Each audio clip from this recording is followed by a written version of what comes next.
It's time for NASCAR's version of Star Wars. The Winston All-Star races are about to begin from Lowe's Motor Speedway here in Concord, North Carolina, located just outside the Charlotte city limits. Tonight, there's no limit on what we could expect in stock car racing survival of the fastest.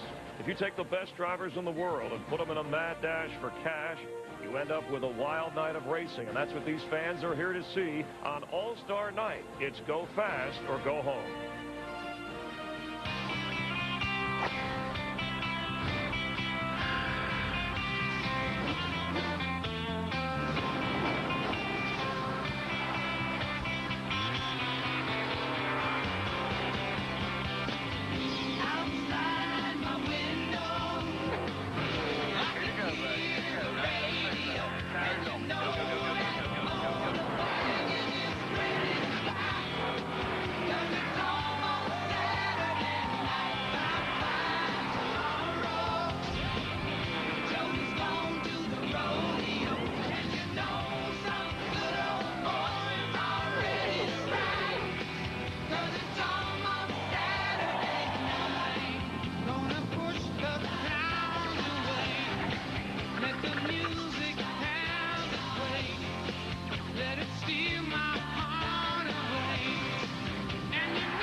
Welcome to the Stacker 2 pre-race show, presented by Stacker 2.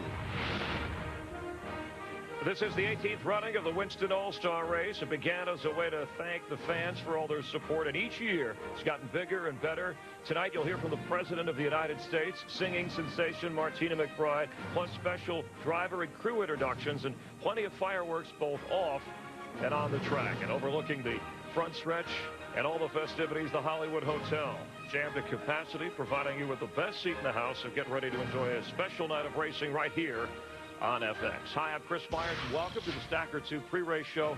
We're glad to have you with us along for NASCAR's All-Stars, a weekend at the Winston. Here's how big this is. Over 130,000 people expected here tonight, nearly the same amount that attended this year's NFL, NHL, NBA, and baseball All-Star game combined. There are no championship points attached to the Winston, but still about 90% of the drivers and teams live in the area, so neighborhood bragging rights are up for grabs, along with $3 million.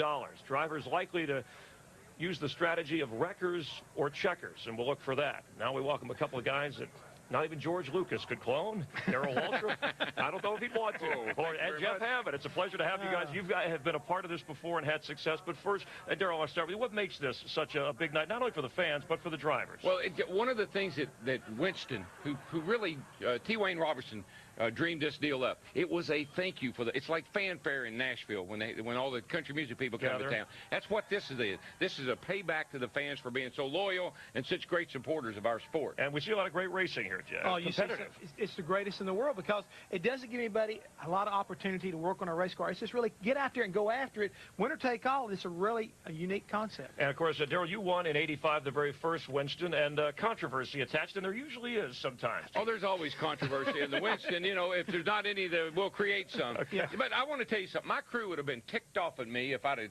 blown that engine up on purpose, because they would have had to tear down an old oily, dirty engine. The engine went, by the way. I'm good, but I couldn't make it disappear. It was still in there. It had a hole in the side of it. Exactly right.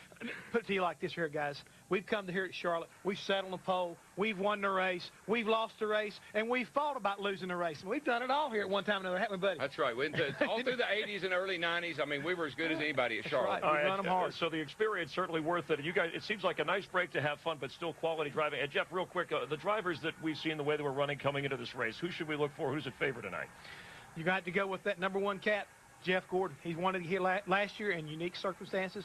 about time for him to break out that little bit of a slump he's in. I believe he's got all the cards going in the right direction. He'll be there are different phases. Guys can start at different times. He, of course, he was the only guy to win all 3 or all 4 of the phases in one night. If you've been good here in the past, there's no reason to believe you won't be good tonight. But let me tell you something, young guns. You better turn them hats around, get down in that wheel, and pull them gloves up over your elbows, because the old fellas like that cash, and there's a lot of it on the line tonight, and they'll be after it. Yeah, talking it like it needs to be, baby. That's exactly what the talking's stopping. It's time to go racing. All right, for $3 million, there'll be a lot of money handed out, including this weekend. Drivers race 38 Winston Cup events each year, a full schedule. NASCAR, though, tries to keep Mother's Day clear all the time, giving drivers a rare weekend off in their 10-month season. You'd think that they'd sit back and relax during that time, but think again. You know, some people always ask, what do we do with our weeks off? But most of us don't even get a week off. Sure, there wasn't a race, but I'm a Budweiser employee. They just scheduled me somewhere else.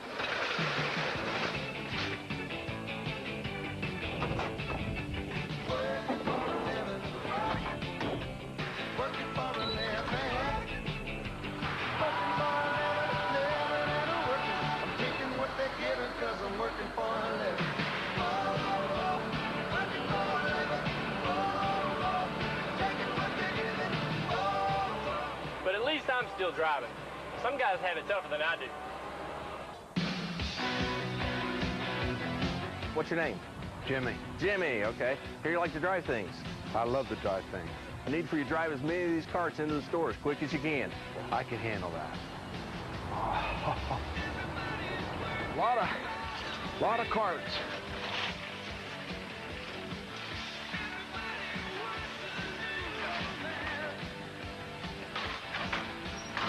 Oh, man. Okay.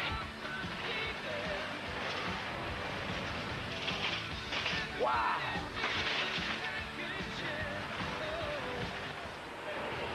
Gas? You need gas? Hey, do you need gas? Hey, windshield wipers. Oh, what? Anything? Do you need anything? Hey, you need gas? You need oil?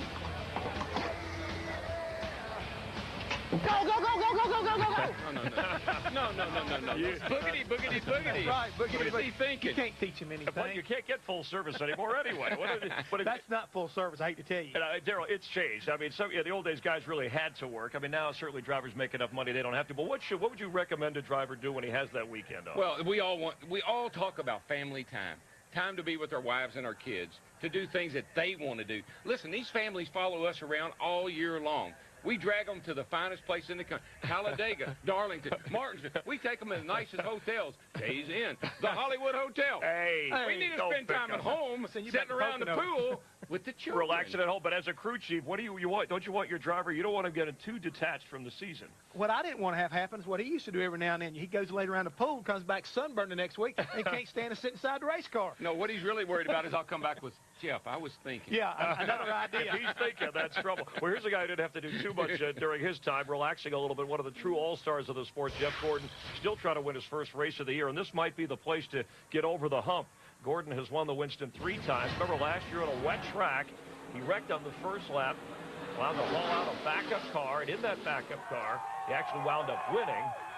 And one of the favorites this time. You heard Jeff talk about him earlier. He's standing by with our Matt Yoakum. And Chris, Jeff Gordon, a 3.99 time winner of the Winston's, that .1 that haunts you. But a new format. It's kind of a throwback to Winchester in your old open wheel days. A lot more money. But this new format, does that take away the sandbagging? I think it does. I think it's a really exciting format. You know, this is for the fans. That's what this the whole Winston is for. And we love to put on a great show. But, you know, we're going to adjust to whatever the format is and try to figure out a strategy for it. And I don't know if there is much of a strategy on this one other than just run really, really hard. Well, a new look last year on the race car, new look on the face. Maybe there's something there, maybe some good luck, but he rolls off 7th tonight. Chris? Thanks, Matt. And Jeff, Gordon looks a little more intimidating. I'm telling you, he does, yeah. Darryl Waltrip on his way up to the broadcast booth, and he'll be calling the action, the All-Star Race, a weekend at the Winston here at Lowe's Motor Speedway. A lot more to come. Stick around on the Stacker 2 pre-race show.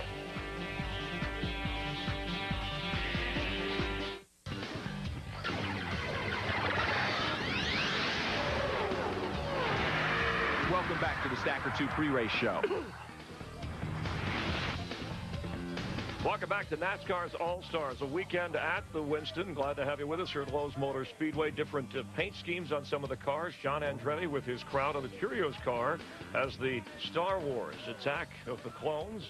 Looks like our producer after a crazy show where we don't get off on time. We kid because we care. Welcome back with Jeff Hammond. I love Star Wars. Let me say that about them. Yeah, episode 444. I think they will keep going. This night's special, not just for the drivers, also for the crews, as they are part of the special team introductions, which we'll bring to you later live here on FX. Maybe in the old days, crew members were just a bunch of slackers found at the local pool hall or gas station. But as Jeff Hammond proudly points out, today pit crew members have to be versatile and athletic.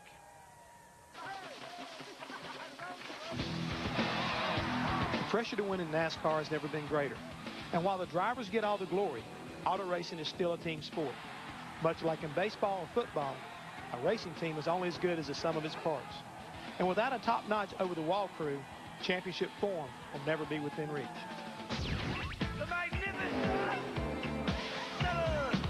Seconds lost in the pits lead to points lost in the standings. So keeping a pit crew sharp and in shape has become a top priority. Teams usually meet and practice 2 to 3 times a week.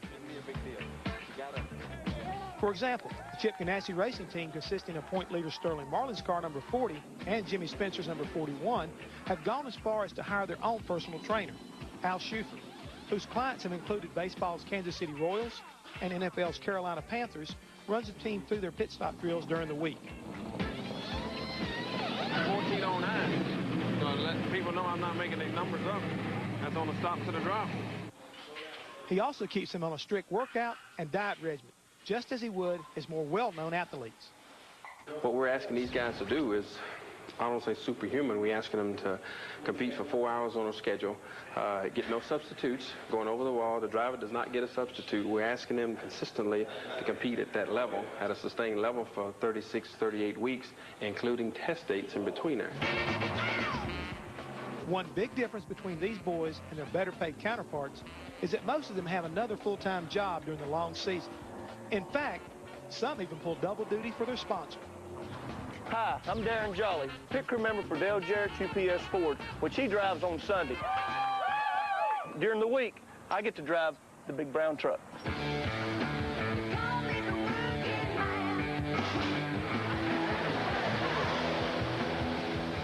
So the next time your favorite driver pulls into victory lane, don't forget the boys training hard while pulling double duty on pit road.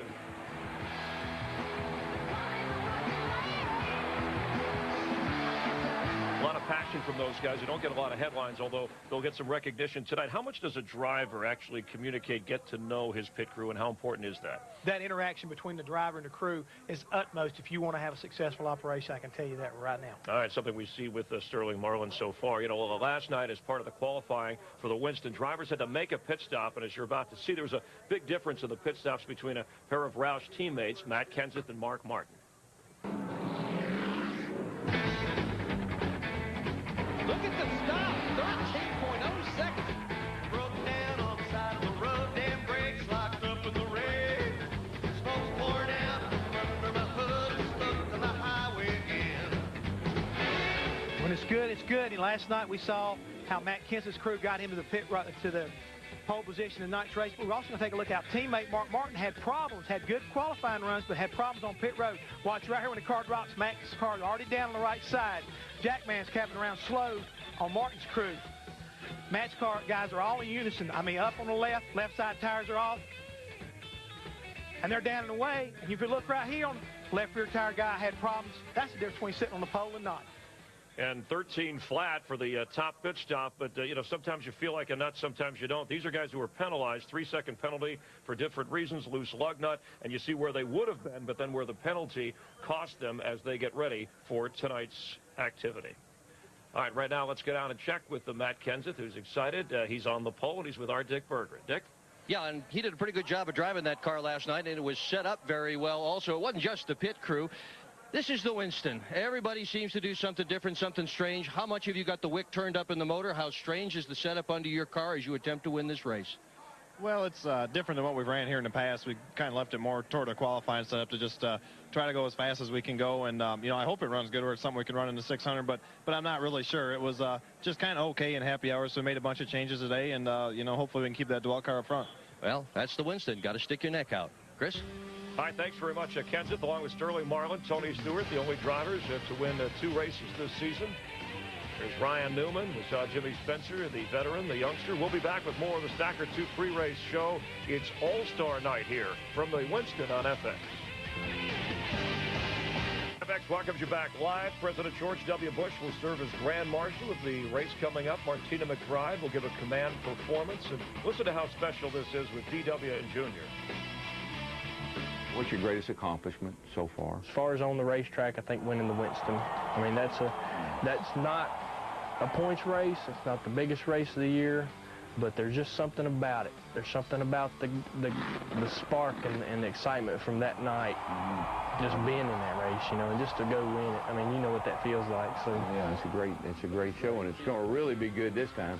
$750,000 to win. You could win 900. So I hope you're ready. I'm ready. Evander Holyfield. Welcome back to the Stacker 2 pre-race show. Under the lights.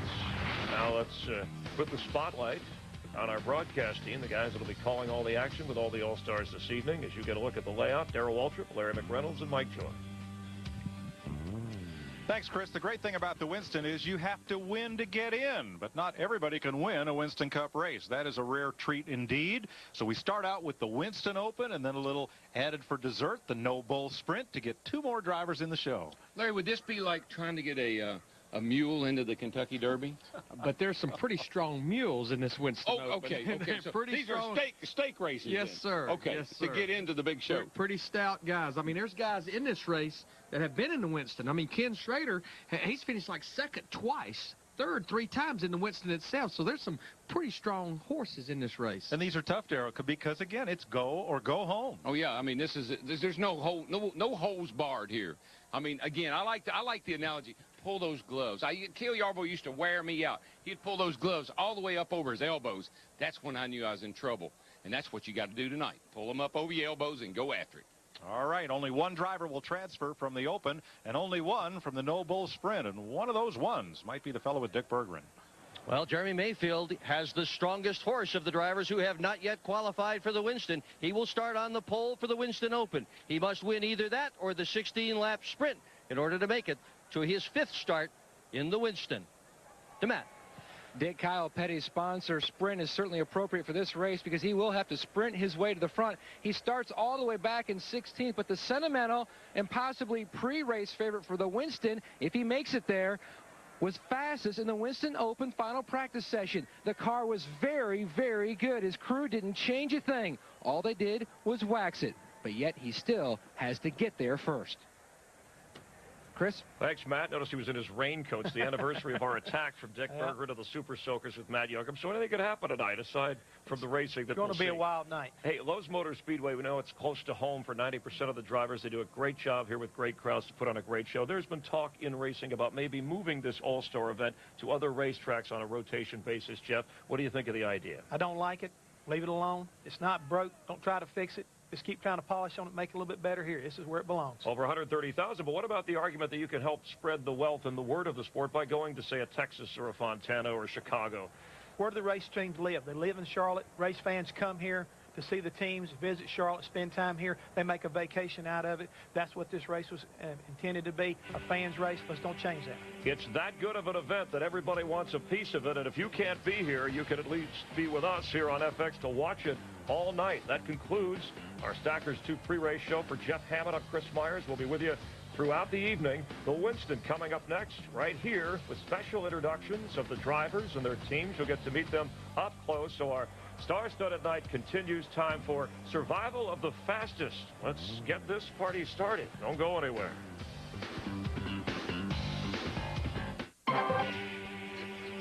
Welcome to Lowe's Motor Speedway on Stock Car Racing's All-Star Night, where we begin the process of finalizing the 27-car field for the Winston with the Winston Open.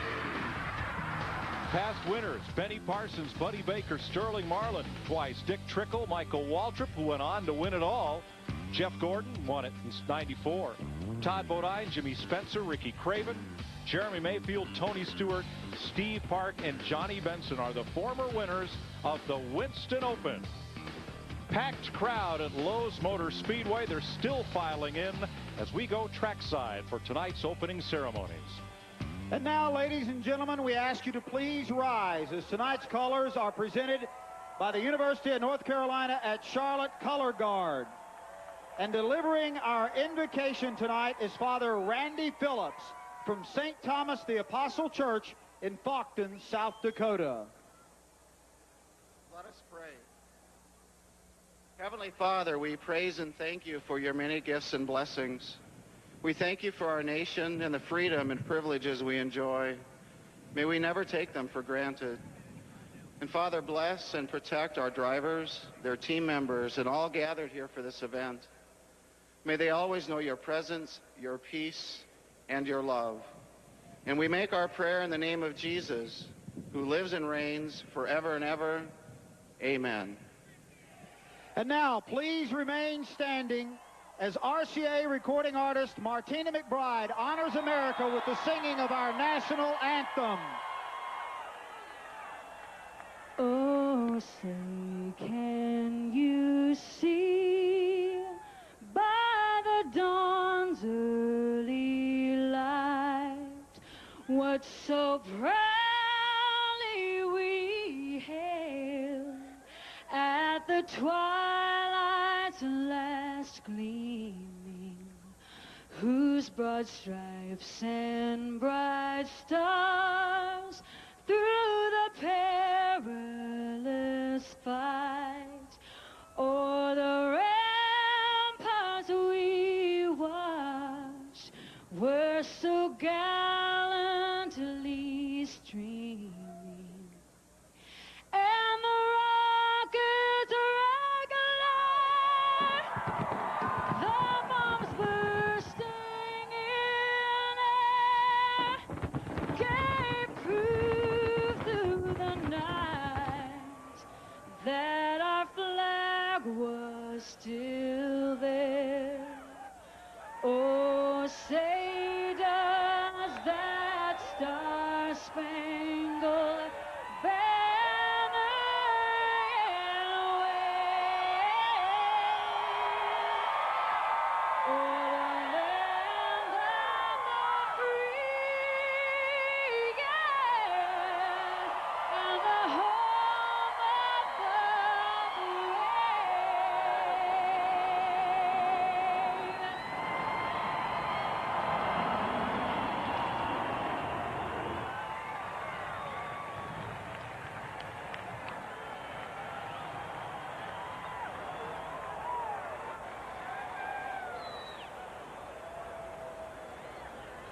And now, with the most famous words in motorsports, I'm proud to present the president and CEO of the Cleveland Capital Holding Company, Mr. Mike Frost. Mike?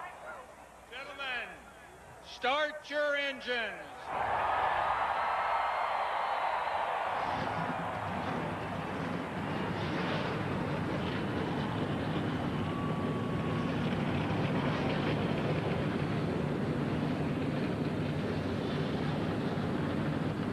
23 cars at the ready. Earlier this afternoon, Martina McBride put on a wonderful concert for the crews and families of the Winston Cup teams. Boy, she really did. She's just a great voice. She has an album that's got a song called Little Bit Loud. Buddy, I'm telling you, she has a beautiful voice. There's going to be a lot loud, Darrell, but nothing little about stock car racing's all-star night. And the fireworks have just started.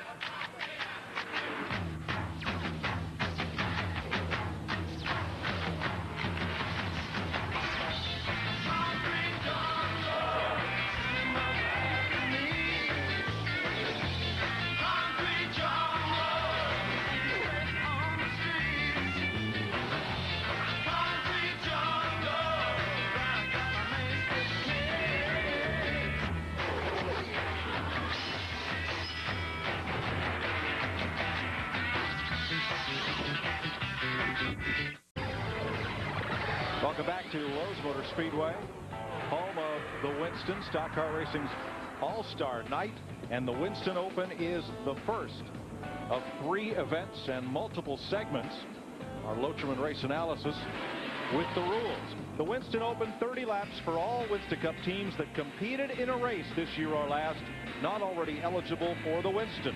All laps count, including caution laps. The winner advances. The rest of the drivers compete in the No Bull Sprint. Immediately thereafter, 16 laps, the winner advances. And what will happen in that 30 laps, they'll throw a caution flag. And it's just like a caution comes out with 16 laps to go. It'll be for 4 laps. It's your option to pit, but if you pit, it's just like pitting in normal race conditions. But the winner of the Winston Open, he wins $45,000, plus it pays about $40,000 minimum to start the Winston. Johnny Benson's car, the number 10 on the outside pole. Jerry Nadeau's in it. Johnny is here, still nursing that broken rib from the Busch race at Richmond. And that can take, I tell you, depending on where it's broken, like up under the shoulder blade, I've had that happen. It could take 6 weeks or more for that to heal up. We show you Johnny because he's the defending winner of the Winston Open. Here's the STP starting grid. Jeremy Mayfield on the pole. Jerry Nadeau outside in that number 10 car. Traditional qualifying, 2-lap qualifying for the Winston Open. Ryan Newman all but won it last year. Jimmy Spencer finished 6th in last year's Open. Dave Blaney's got his best start in all these Opens. Kenny Schrader. Blaney's been running very well. He could be somebody to watch tonight. See, Ron Hornaday, now he's sitting in this weekend and next weekend for Shauna Robinson. They hadn't replaced him with Shauna Robinson, but what they're doing is just trying to get more information about their race car. Rick Mass trying for his 2nd Winston. John Andretti trying for his 4th. Casey Atwood, Brett Bodine. Kevin LePage, a 1-race deal, making his 4th Open start. And Kyle Petty trying for his 11th Winston. Steve Grissom, 2nd in this race in '97. Jeff Green in it for the first time. Hermie Sadler and Carl Long. Randy Renfro, who made his first Winston Cup start at Richmond, making him eligible for this. And Andy Hillenberg. Finally, Derek Cope, who had carburetor trouble in qualifying. And what they actually had, they had a spark plug tip break off. So they was only on 7 cylinders. It was fine idling, but get up to speed, it would not run on but 7 cylinders. And just thinking back to Johnny Benson, I really admire these drivers today. They are more apt to set a few races out to heal up, because you can't drive these cars today with injuries. You got to set out, you got to get well before you can get back out there and compete at the level that they're competing at right now. 30 laps, the winner advances, and everybody else packs it up and goes home. Is this a fun night, or is this a lot of pressure night for these teams? Well, I was talking to Mike Skinner, and he said, you know, I was looking at it as a test session for next week. And he said, then they showed me the entry blank, how much money these races pay. He said, you know what? It's not a test session. This is a race to go out and try to win. Mike, I have never sat down in a race car and put my helmet on. I don't care if it was a match race or a 10-lap heat race or the Daytona 500, that it was not serious business. You never start a race that you're out to win. That's your #1 priority. Now, things will change and keep you from it, but that's your priority when you start. Everybody getting ready to go. The winner of the Winston Open wins $45,000 for taking the flag first. Plus, he's guaranteed at least $40,000 more in the Winston. That's last place money in the Winston. Winner of this race, yeah, what he's guaranteed to start, $85,000 if he should just finish dead last in the Winston after transferring. But that's chump change compared to that $750,000 that somebody's going to walk out of here with tonight. We'll get to that a little later. Everybody, good clean start here.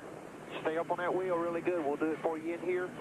Be good, smooth. Get to that throttle early now, as soon as you can. We'll beat these guys down the throttle, down the straightaway. Have a good race. Kenny Schrader, twice 2nd in the Winston Open. I mean, as a crew chief, a lot of time you tell your driver at the beginning of a race, let's see what happens here. Let's kind of just play our own race. You can't do that. You got 30 laps. You got to go the minute that green flag comes out. But I tell you, I say it all the time as a driver, I love for that crew chief to pump me up like that. Come on, buddy, get up on that wheel. We'll get up there, Darrell. All right, here we go, folks. Here we go. Boogity, boogity, boogity. We're going racing. Jimmy Spencer didn't get a very good start there. He falls way back. Dave Blaney in the 77 is going to take the 4th position away from him down through 1 and 2. Only one position counts. First, Mayfield has it. Nadeau wants it. All right, 3 wide. They're 3 wide. 4 wide. 4 wide. Down Skinner the back. all the way to the bottom of the racetrack. Well, I saw this tried one time and it didn't work. Whoa. Told you this would get big. Oh, yeah. Well, back there in the middle of the pack, you've got to go. You've got to get up front if you're going to. One guy goes home. One guy goes to the next race. We got a battle for second. Ryan Newman, as you talked about, Mike, just about won this race. Blew up with about 2 laps to go. He takes second away from Jerry Nadeau. Led 21 laps of the 30 here last year. Blew up on lap 29. We know one thing about it. He's got some ponies on the hood. Problems on Stacy Compton, who was the first car out of this race last year. Yeah, he pushed up over off the 2. I don't know if he hit the wall or not, but he got mighty close. I mean, there's such a fine line here, Darrell. You have to drive this thing down in the corner, especially in the turn 1. But if you do overdrive it, the car just washes up the racetrack. 23 cars started this race. Right now, there are 3 cars in it to win it. Right now, Ryan Newman, he cannot keep his car down at all off turn 2. Yeah, he just pushes up the hill. We'll look at Stacy Compton right here. There you see it. He got a little bit loose right there. Derek Cope got below him, and you just have to come all the way out of the throttle. About 4 or 5 cars go by you. But you learn from that. You drove it in too hard, it took off up the hill. Next time you'll back off a little earlier and keep it down. I mean, right now, this man right here, Jeremy Mayfield, in that 19, his last lap, lap 4, 29.96. Ryan Newman chased him at 30.15, almost 0.2 of a lap slower. Now, Jimmy Spencer was by himself in 4th. Now he's fallen back into the clutches of Schrader and Blaney. I watched Spencer in practice, and he could not keep his car down. It would take off up the hill, and he almost hit the wall down there in 3 and 4 practicing, and they have not fixed the car. And it looks like he's down on horsepower, but the problem is he can't stay in the throttle off the corner. You lose so much momentum. Things pushing like a grocery cart. Well, there's a bunch of grocery carts all stacked together. Schrader, Blaney, and Hut Strickland. But I got to say this about Spencer. I remember over here last year, he got the rim right. He got up around the top, and he worked his way right back to the front. He's trying that right now. And that's the good thing about this 24-degree bank, and you can move up the racetrack. There's 2 or 3 grooves here through the corner. Well, that's the thing. A driver's got to be a good driver's got to adjust. You got to find out, well, my car won't run down low. I got to find a place where it will run, and I got to find it quick.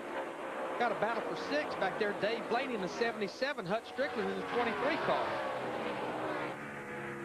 Ford versus Dodge right behind Kenny Schrader. And back up front, Newman is starting to run down Mayfield. He's inching in. Yeah, he's inching in little by little. And that's the whole thing. I know it's a short race, but the car still got to handle good. Dick Bergeron with more on Spencer. Well, you guys are wondering what's going on. The answer is he's pushing from the middle off, just pushing right up the hill, Mike. Same thing just happened to Jeff Green, Dick, down in turn 1, and he lost about 3 spots. I think Green's got a problem. He looks like he's going to get back in line. It takes you a little bit to regroup from one of those episodes. That's when you got, you know why? You got that hand on that button telling the crew, say, whoa, you won't believe what just happened to me. Saying rut roll. Yeah, Scooby Snacks. Throw me some. Well, now the gap is stabilized. Half a second. Mayfield, Newman, Nadeau, Spencer, Schrader. That might be the thing that Jeremy Mayfield and his crew are working on. When Newman closes in a little bit, they tell Jeremy, pick it up a little bit, and he goes back and gets after it, saving a little bit for the end of the race. And another thing you want to do when you have a little bit of a lead here is save those tires just a little bit. This short of a race, you don't want to come to pit road and pit, so you want to save a little bit of tires if you can. If your car's driving good, that's easy to do. You just want to run hard enough to win. That's how hard you want to go. Here comes Schrader, chewing on 4th place. Spencer's car is so tight, it just won't stay down. He's going to run in right with you. He gets in the corner good. A tight car will get in the corner good, but here's where he pays the price. He's coming. A tight car will allow you to drive it down in the turn. I mean, you can drive it to the middle of the turn, but if it won't cut, it doesn't do you any good. Come out there. Got a car off the pace down here coming through 3 and 4. Kevin LePage. Leader in the top right, Jeremy Mayfield. There is the gap to Ryan Newman. Meanwhile, that's... And in the wall is Carl Long at turn 2. Nobody near him. Andy Hillenberg goes by without incident. Caution is out. Yeah, I'm all right. And caution laps do count. One car on pit road. That's Randy Renfro. You all right, Carl? He has that look. Yeah, he's going to the garage area. Now this is a fellow, Darrell, Carl Long, who can't afford to tear up that race car. That's the only car he's got, and that's not good. Because he actually tore one up out here testing about 2 weeks ago. He's getting off into turn 1 and 2. Oh, he just drove it in there, and the back end started stepping out on him before he ever got to the middle of the corner.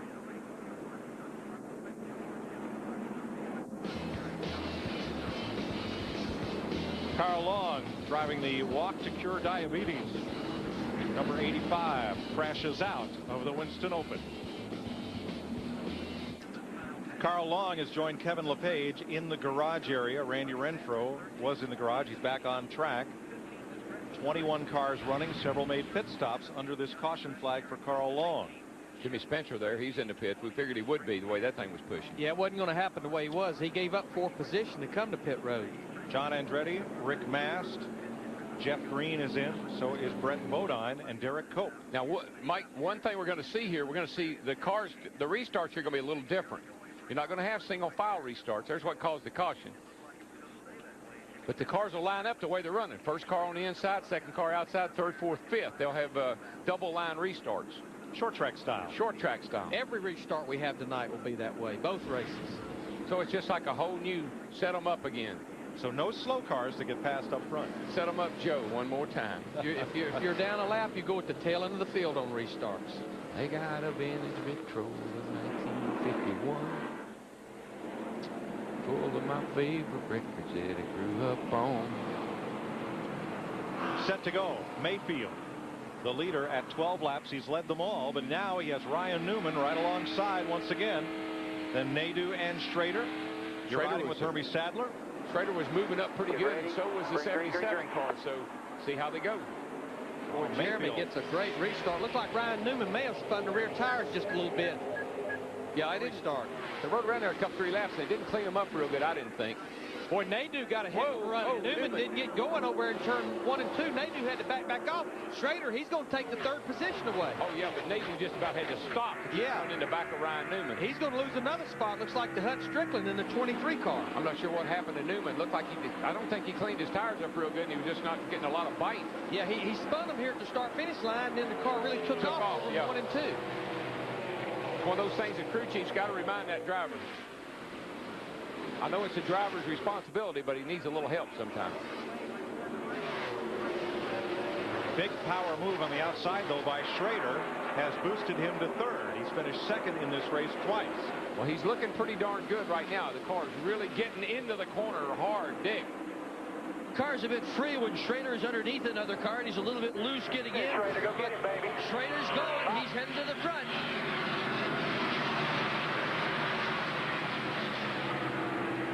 Halfway, 15 down, 15 to go. Schrader right to the back bumper and under Newman. Yeah, Newman is so tight off of 2 over there. He's having to get up out of the throttle. And when he does, buddy, here comes Schrader on the inside. Newman will carry it like you talked there. He can drive it in the corner. He just can't get off the corner. He got a pretty decent run off turn 4 right there. He's going to get the position back. You can start moving up off a turn down here in 3 and 4 pretty good. There's a good upper groove there, but you can't do that in 1 and 2 for a while. Still a little slick on the outside. Further back right here, Blaney and Hornaday fighting with Kyle Petty, who won practice last night. Kyle's had a pretty good hot rod all weekend long.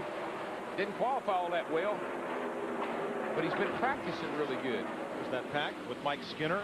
And here's Jimmy Spencer in the 41, John Andretti in the 43. Remember, they changed tires. They're back up to 10th and 11th, so those tires are working for them. I just don't think there's enough time and too much distance to make up to get back there. But what they may could do is some strategy at the end of 30 laps, possibly pop 2 tires on there for that 16-lap run. Or possibly not even come in at all. Might be. Never know. Listen, I've seen a couple of races won recently by staying out. You will not win this race by following the lead. That's right. Kyle's getting under Blaney there. It's a battle for 6. He needs to be able, when you come off before, you need to be able to drift up in front of that guy. If he doesn't give you the line, it really takes away a lot of steam. You need to use the racetrack. Got to have a room to come off that corner. There's one guy that's really not worried about what they're all doing. Boy, we almost had a big one down there in turn 2 right there. Stacy Compton, he just can't get a handle on that car. Really stacked up behind him. Well, a number of cars are having trouble off of turn 2 over there, and there's just not an upper groove over there just yet. Let's see what happened. So you can get down here in 3 and 4, you can go around the outside, but down here in 1 and 2, you just can't get up off the bottom. This was down right in the middle of turn 1 and 2. Looks like Stacy got real loose when Brett Bodine in 11 car ran up behind him. He was already loose. Brett runs in there, takes more air off his rear spoiler, makes him even looser. And all you can do is just get completely out of the throttle. Yeah, he's lucky he didn't spin out. Oh, they're still going. Casey Atwood in the 7 car. Once you get bottlenecked up like that, then everybody jumps all over you. Stacy's got a fast car. He gets around this 3 and 4 really good, clears all those cars. But seems to be a little too tight at 1 and 2, and that's kind of the nature of this beast. Well, we're not going to call him Jeremy lap the field, but boy, he's trying. He's pulled it out to 1.2 seconds. He's about a 10th and a half quicker than Ryan Newman and Kenny Schrader back there. 10 laps to go. Coming this time, 9 laps to go. But don't forget, this is right where Newman was 1 year ago. Yes, it was. Clear sailing. He was signing the back of the check. And we know everybody is leaning on these engines tonight. They're not holding anything back. They got a lot of gear in them. They got them maxed out. Timing's up. Jets are down. Tick, tick, tick, tick. Yeah, that's all they are. That's it, buddy. Good run. Make it through the night. That's all I ask you, baby. Help me make it through the night. Got Jimmy Spencer and Mike Skinner side by side going into turn 3. See what a good run for 8. He can get off of that corner, get up high, come off turn 4. That's a good line. You got to get back to you got to stay around the bottom down here in 1 and 2. Here's Schrader trying to finish second in this race for the 3rd time. It's a good run. Newman could not keep his car down. You could almost hear him have to back out of the throttle. He just can't get off the 2 over there. The car really takes off. That's it, Schrader. Go get him, baby. At the same time, Kyle Petty moved up to 5th. I believe that Schrader might be able to chase down Jeremy, but I don't think he can do anything with him. 7 to go. Right here. Took Schrader too long to get around Newman. If he could have gotten around Newman, I believe he could have gotten up there to Jeremy, but it's going to take him too long. Right now, they're a 2.5 seconds back. 7 laps to go. And I got to believe Jeremy might be holding back just a little something just in case. This is the first of 3 races tonight on Stock Car Racing's All-Star Night, the Winston. And that final race has 3 chapters. So you're going to see a lot of starts and a lot of finishes. Boy, but you know, Darrell, I think the reason when that caution comes out, especially if you're at the front of the field, you almost have to get 4 tires. 30 laps is a long time on your tires here. I mean, these guys, their quickest lap was down in the 29 70s and 80s. Now they're running in the 30 50s and 60s. I'm driving it. I'm not going to argue with you, crew chief, but 2 tires or no tires will win the next segment. Now, if I'm in the back, why not gamble? Right. There's nothing to lose. For that little shootout, I want to be in the front. I don't care if I only get 1 tire. This is a battle for 6 right here. Dave Blaney in the 77, Jerry Ney doing the 10. There comes Jimmy Spencer. He has those 4 fresh tires in the 41 car. Well, this is positioning for the No Bull Sprint. That's all it is. All right, Kyle Petty keeps moving toward the front, Matt. He's gained 11 positions, Mike, and they're already looking ahead here to the next No Bull Sprint race. If he cannot climb in up to the point here, he said his car is just a little bit loose off turn 4, but other than that, the car is not terrible. And as you mentioned, he won the final practice last night, and the temperatures continue to drop. It's just a little bit loose. Leave it alone. Squeeze a ½ a pound air out of that right rear and get back out there. Spencer coming back against Blaney. Well, now the tires. His tires are starting to really pay off, but it's too late. It's too little, too late. He only has 13 laps on his tires right now. That's why I'm telling you about changing tires when you come to this shootout in the next segment. It takes too long. Mayfield continues to extend that lead. It's now 1.4 seconds with Schrader second. 3 to go. And we just need to remember, when this caution comes out in 3 laps, it's a normal pit stop. You don't maintain your position. Whatever you do, the race is on pit road, 45 miles an hour speed limit, 2 tires, 4 tires, or stay out. It's race conditions. Yeah, there is some strategy involved. I mean, it's not a no-brainer.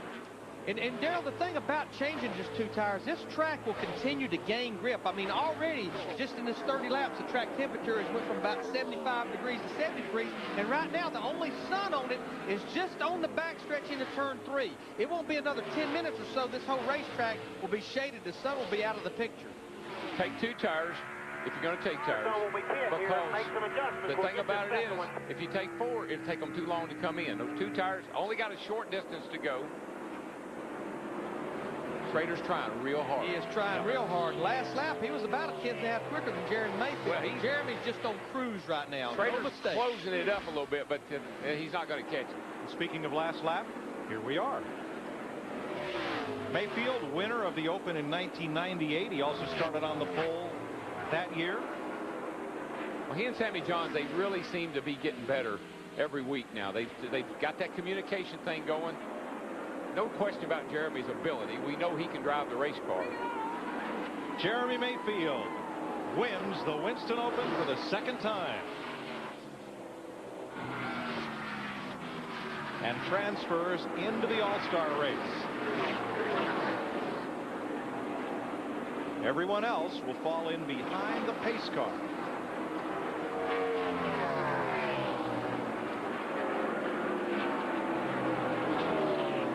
When the yellow comes out, and they will have the chance to pit or not. There's the caution.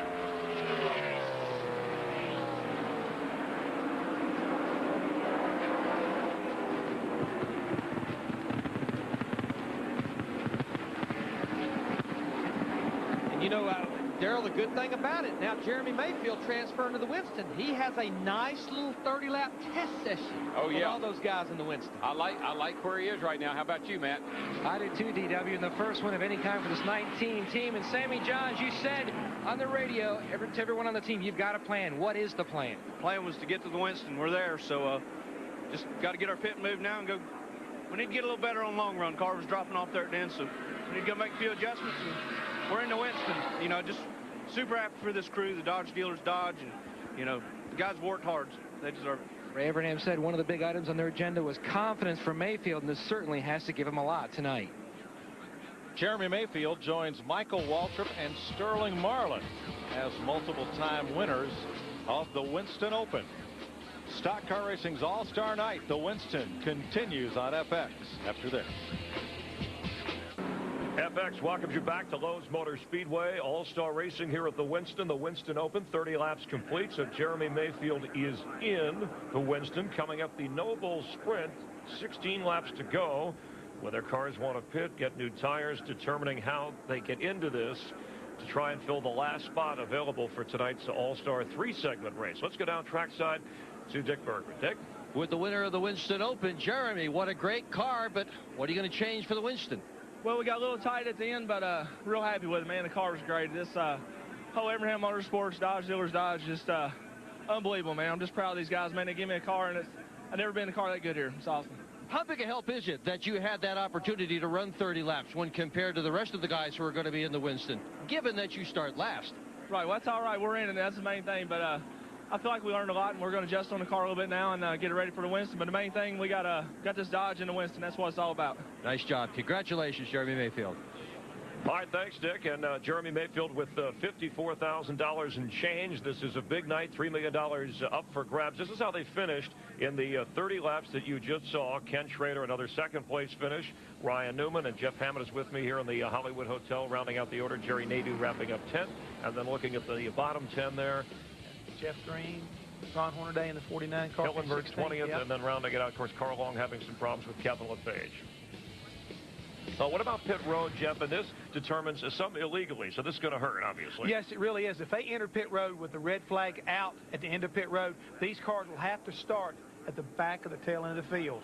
All right, and then when pit road was officially open, everybody came. Look, man, the guys were talking about in the booth, and Darrell Walter, look, buddy, everybody had to have tires. So now everybody's back on a level playing ground. We'll get ready to run these last 16 laps. All right, so Jeremy Mayfield in one more spot. And again, once we start the actual Winston, that's 90 laps with 40, 30, and 20.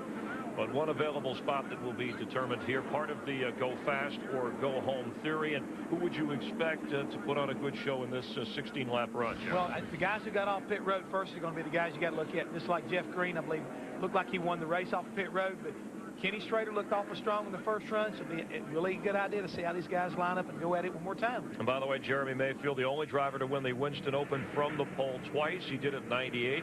And again, right here, of course, Matt Kenseth on the pole once we start the actual Winston when we get to that 40-lap run. Yeah, it really is.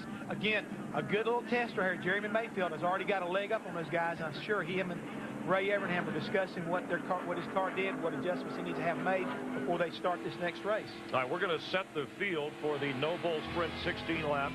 When we come back, part of NASCAR's All-Stars, a weekend at the Winston on FX. Don't go away. We'll be right back.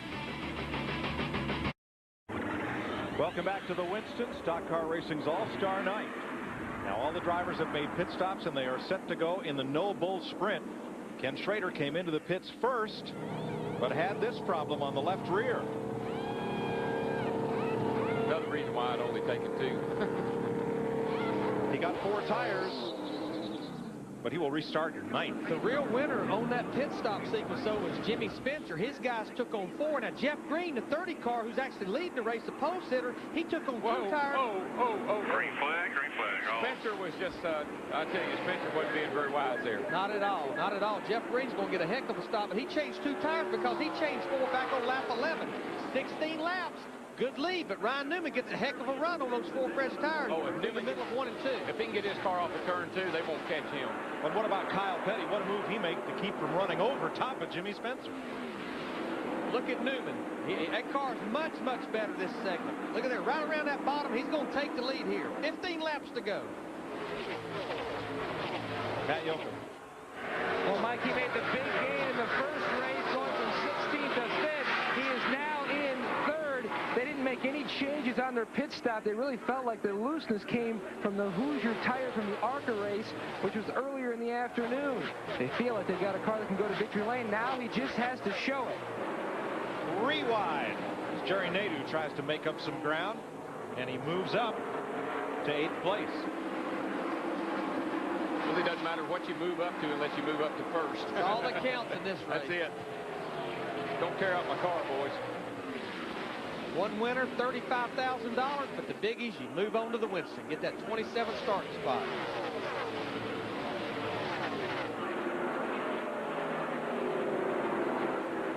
One good thing about this cool weather, even though it is at night, it still makes the track mighty forgiving. Boy, Spencer on the high side, he gets 3 of them in one whack. Jeff Green gets real loose in the 30 car, though. Yeah, he got hit in the back end.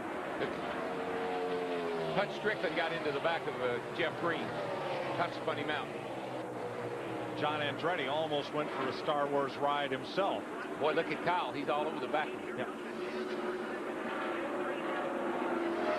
The time is going to run out here real fast. As Kyle drops underneath, Jeff Green makes the pass for 2nd. I said Jeff Green. That was actually John Andretti. Yeah, he gets a little help from the back. I thought it was those 2 cars look very similar under the lights. From Kenny Schrader's M&M cam. Come on. All clear, all clear. Kills me. Kills the momentum. Had to back off that throttle. Whoa, up the hill goes Spencer, and 2 cars slip by, Strickland and Schrader. I'm not so sure that 23 car didn't help him up the hill. Yeah. Go hard or go home. What you talking about going hard? Mr. Newman, he's pulling out to over a 2.5 lead. He's running 29.94. Kyle Petty behind him is running 30.20. Watch this. Watch this 23 car. Excuse me. I don't think that was a. I think he'd already hit him. I think he'd already hit him once before, guys. Right back here. Right there, see? Maybe he just got him loose there. Who knows? The effect was the same. The cause might have been different, but the effect was the same. It's what you call an air compressor. This is a battle for 3rd right here. But again, the only thing that counts right now is what Mr. Newman's out there running in right now, leading this race. Oh, look at Schrader. Boy, look at Schrader right to the bottom. Got to run off the corner. That's you know, Schrader had such a good car, had that trouble in the pits. Well, he's come from 9th to 3rd in 4.5 laps. He's doing it. Quick little caution here would be a blessing for him. He passed 2 cars on that last lap. Newman's trying to take this into another time zone. Qualifying rained out today for the Stacker 200. You'll see it on FX tomorrow from Nazareth, Pennsylvania, where Ted Christopher won the Busch North race today over Matt Kobolak. I'll tell you, Newman is pounding it. 29.89 that last lap. I mean, that's fast as some of these cats qualified. He's trying to drive that thing into another time zone. If I was him, I'd be thinking about last year, though. I'd be saving that baby. Just have that off of it a little bit. It's all right to wring its tongue out here in the next race. And you've heard us talk all year long, 11 races, about the one-engine rule. No qualifying engines. You have to race your motor. Trust me, there's plenty of qualifying motors here tonight. Got to use them up somewhere. Yep. Short races, no points, a lot of money, a lot of pride. And a lot of long faces, 18 of them in this race. Those are the fellas going home. So much money. So little time. Little time.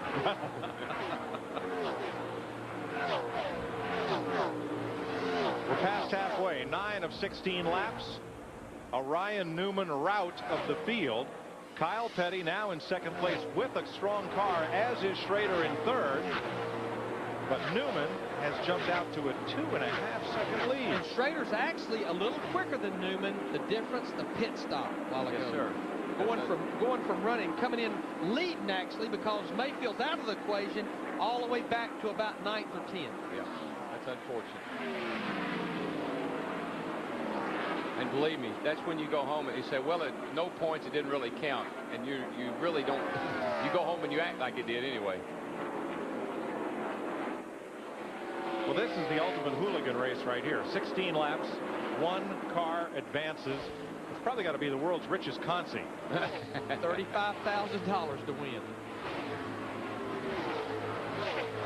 Pretty good little practice session.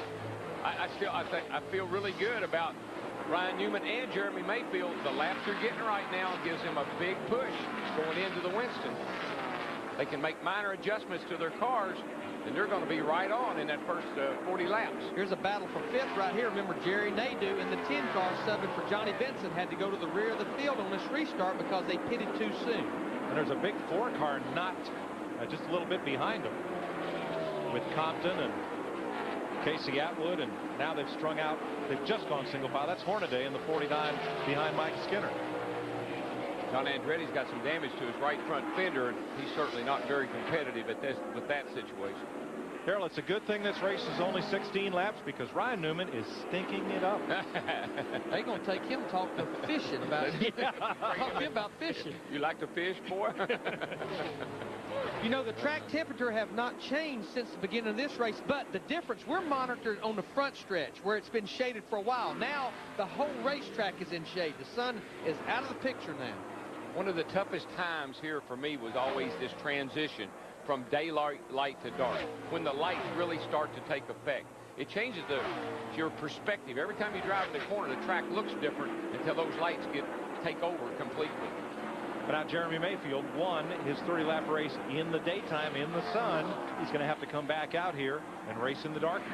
Yeah, I think because the cooler temperatures this evening, I don't think that's going to have a great big effect. Do you, Larry? I don't think it will. You know, I mean, if his race car had any type characteristics at all, any pushing, I'm sure Sammy Johns, Jeremy, they're putting their heads together, maybe making some slight adjustments, just as probably Ryan Newman here will in about a lap and a half. Yeah, see, the thing about Newman and Mayfield is, you know, they kick out the back 7 in that first segment. So they're going to have a big advantage on those guys starting in the back there because they've already got laps on their car. 3.2 seconds. Newman over Kyle Petty, Kenny Schrader, Hutch Strickland, and Jimmy Spencer. And I've watched the last 5 or 6 laps. Kenny Schrader has either mirrored Ryan Newman's lap times or actually been a little bit quicker, but too far behind to make up that difference. Now, this is the Ryan Newman that we saw earlier in the year that was sitting on poles and having the potential to win a race. Checkered flag. Newman wins the No Bull Sprint. A pocket full of cash, and more importantly, a chance to race in the Winston. I'm not sure if Schrader had a problem or if it looks like something happened to Schrader coming to get the checkers. Schrader, we're told, blew up on the way to the checkered flag. Oh, yeah. It's a good race car, guys. Everybody built, good motor. Right there. We'll no let's pressure. get her wrapped up. We'll get out of here. No pressure. No RPM. All he's got's a bag of M&Ms. And nowhere to go? Nowhere to go but home. But home. Yeah, he's got some dog food. Him and the dog. Ryan Newman has won the No Bull Sprint. He and Jeremy Mayfield will take up the final 2 spots in the Winston coming up. FX welcoming you back to Lowe's Motor Speedway and showing you what a Charlotte sunset looks like. NASCAR racing, by the way, across the Fox networks. Continuing next year on FX with the Winston, and all the spots are filled. Tomorrow, it's the Stacker 2 200 Live in Nazareth on FX. You get the full wrap-up of all the weekend's action with NASCAR Victory Lane All Access, and that's Ricky Craven, the guest this week on Fox Sports Net and Speed Channel, the home of NASCAR TV, helps get you a little bit closer to NASCAR. Ryan Newman, his first appearance in the Winston, and he's standing by with our Dick Bergman. Dick? Well, it's been a while since you've won a sprint car race, but that was it. How much better was the car in that 16-lap segment than the first 30? It was a lot better. We were just too tight in that first segment and had to adjust on and did some pretty major adjustments. But, you know, we got a pretty good pit stop there and come out third. And then we had a good race car, and we could come up through, and took only 1 lap to get by those guys. But just awesome job by the Altel guys to get us the opportunity to be here and then to get us into the Winston. Long conversation with your crew chief, Matt Borland, as you came in here, even before you got your helmet off. What did you tell Matt? He just said talk to me, and I just told him some of the things that I think we need to do to make the car just a little bit better. Because well, then what's that? What do you got to do? We're going to have to be better in traffic. That's the key thing, just aero and getting the car to drive good in traffic. And, you know, we're going to have to come up and get some spots and, you know, see how the strategy plays out with the green flag pit stop and everything, and hopefully we can come away with a good finish. Okay, so far so good. Congratulations. Let's go to Chris. All right, thanks, Dick. Ryan Newman with Jeff Hammond here looking for his first Winston Cup win. And remember, last year he was leading this race. The engine went, so the rookie has learned well. He's learned well, and he got the break he needed. But he made a mention right there at the green flag pit stop. We've already seen tonight how pit stops had a kind of like a determining factor. Kenny Schrader had a really good race car, had problems right there at the end, but his pit crew really put him in a bad way. Ryan Newman's guys did a good job, got him off pit road, made the necessary adjustments, and he got that victory. So Jeremy Mayfield and Ryan Newman are in to complete the field. And again, we have 3 different legs of 40 laps, 30 laps, 20 laps, as you see the guys getting ready. And Jeff Hammond and I, we're going to introduce all of the drivers and their entire crews. And a special introduction. Jeff Hammond and I are heading over there to the grand stage as you get a look at some of the guys getting ready as we continue live here on FX. Don't go away. Stock Car Racing's All-Star Night, the Winston. The lights blaze like jewels atop the grandstand and along the inside of the racetrack. Let's show you how Jerry Mayfield and Ryan Newman got in here with a cut from our Crank It Up CD. Highlights.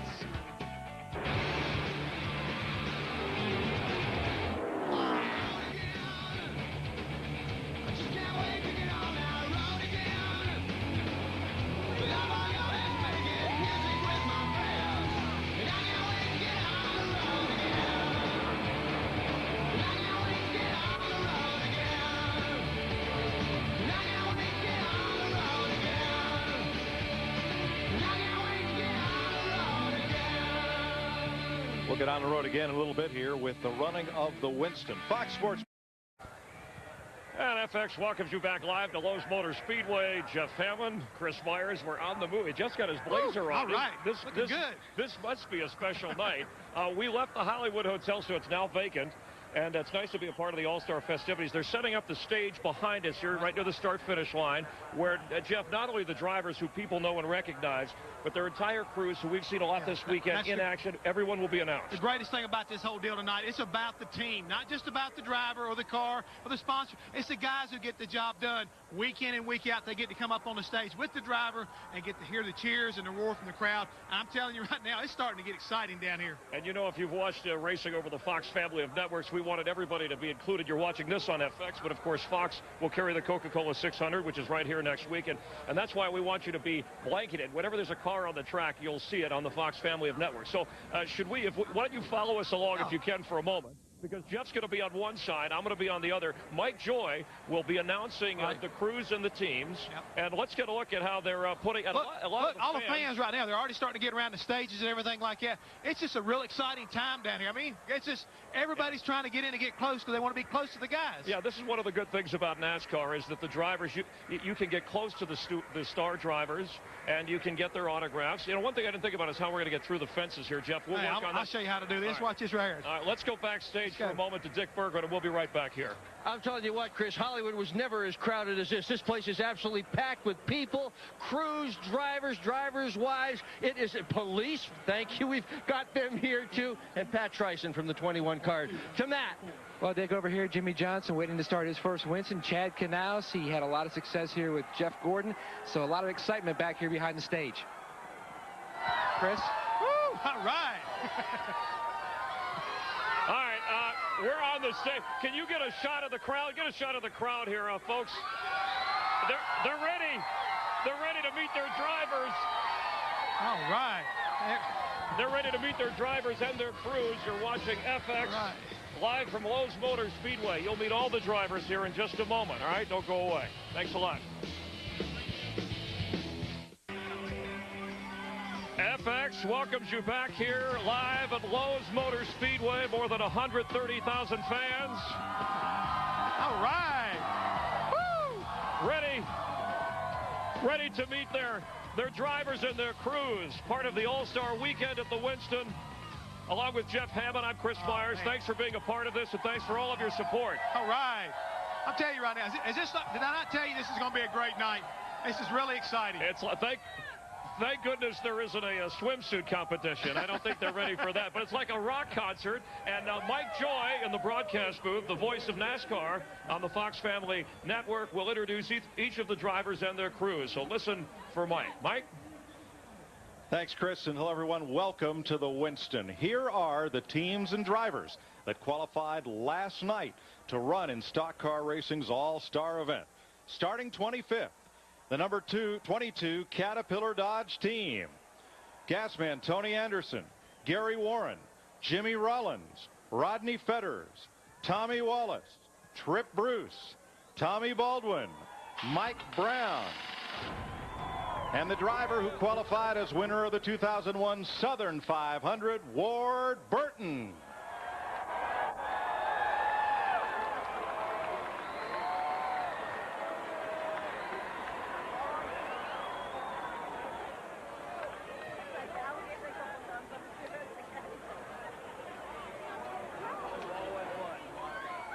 Starting 24th, the number 8 Budweiser Chevrolet. Jeff Clark, Dave Lippert, Brian Cram, Kevin Pinnell, Tony Uri Jr., Danny Earnhardt, Steve Wolf, Bill Snyder, and crew chief Tony Uri Sr. They won the 2001 Pepsi 400 at Daytona to qualify tonight. And their driver, Dale Earnhardt Jr.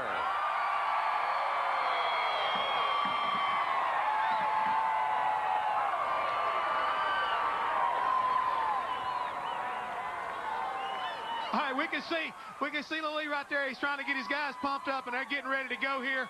Hometown favorite, Big Jeff Clark, the Jack Man. All right, they're getting everybody's all pumped. Everybody's getting high fives here.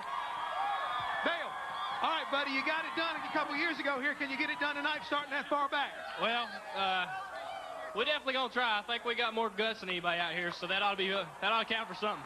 All right, there he got it. He's got it cranked up. Mike Joy. Starting 23rd. The number 20 Home Depot Pontiac.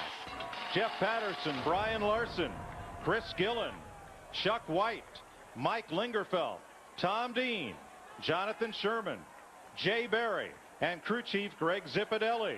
They won the 2001 Pontiac Excitement 400 to make it into the Winston, and their driver, Tony Stewart.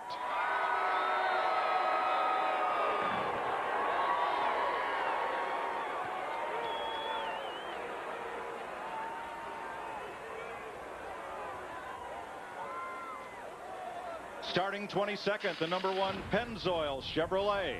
Mike Boddick, John Farino, Kevin Mannion, Walt Smith, Kelly Kellis, Billy Sutphin, Drew Blickensderfer, Andrew Carter, crew chief Paul Andrews. They won the 2001 Duralube 400 to earn an entry into the Winston. And their driver, Steve Park.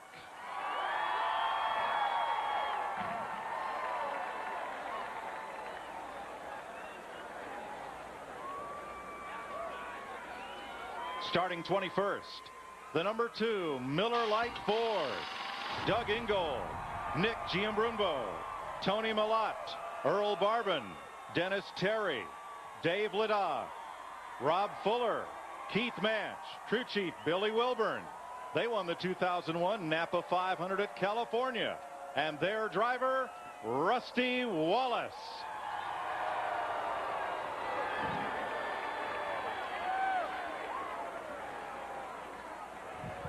And of course, Rusty Wallace has won here at the Winston, and in 1989, the former points champion. A pleasure to have him here celebrating with his crew.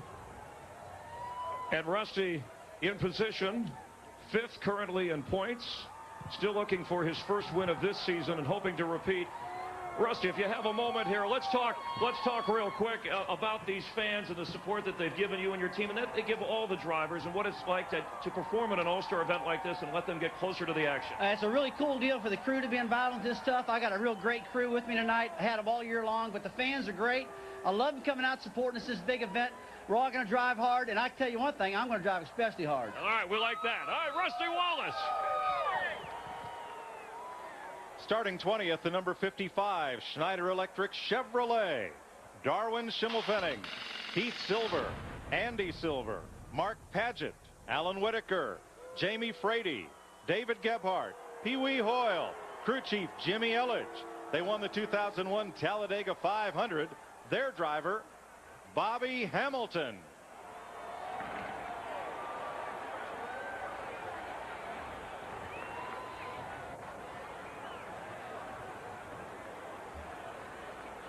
Starting 19th, the number 33 Preen Green Chevrolet. And pitting that car tonight, Jimmy Watts, Steve Mann, Russ Hochwater, Tim Boatwright, Mike Kluka, Steve Jennenbacher, Joe Pittet, Shane Cook, crew chief Andy Petrie, who as car owner won the 2001 Pop Secret 400. Their driver, Mike Wallace.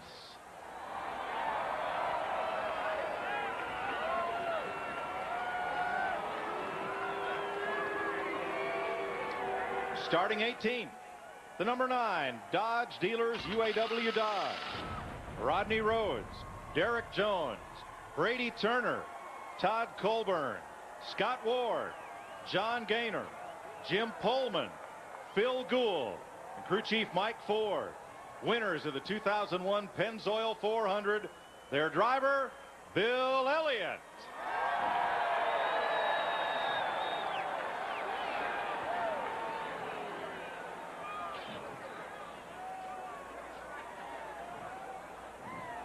Starting 17th, the number 48 Lowe's Chevrolet.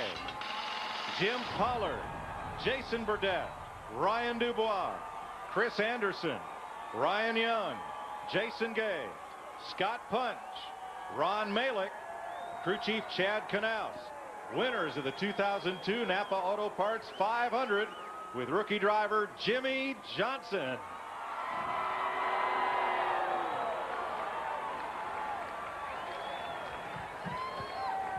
And of course, Jimmy qualifying as a competitor of the Winston just 3 weeks ago with his homecoming win at California Speedway. And he's made quite an impact on the racing world. And not just on the track. During the 2000 season, he was named one of the sexiest men in the fast lane in People magazine. Jimmy, take a moment here. How are you, by the way? This is kind of fun in your first All-Star event. What's this like? This is awesome. To be driving the Lowe's Monte Carlo at Lowe's Motor Speedway. I know there's a lot of Lowe's employee owners out here hooting it up. We're going to have some fun. We got a Power of Pride slogan on the car. It's going to be good times. Much has been said that the young guns are taking over. The veteran drivers aren't getting enough attention. Who will start tonight? It's going to be wide open tonight. You're going to see everybody settle on the score. All right, Jimmy Johnson and one of the young guns. Thank you. Have fun tonight. Starting 16th, the number 31 Singular Wireless Chevrolet. Brian Engelhart, Scott Nassett, Jim Jeffrey, Mike Sears, Jason Pulver, Kevin Gaybird, Clint Pittman, Kirk Almquist, crew chief Gil Martin. Winners of the 2001 New Hampshire 300, their driver, Robbie Gordon.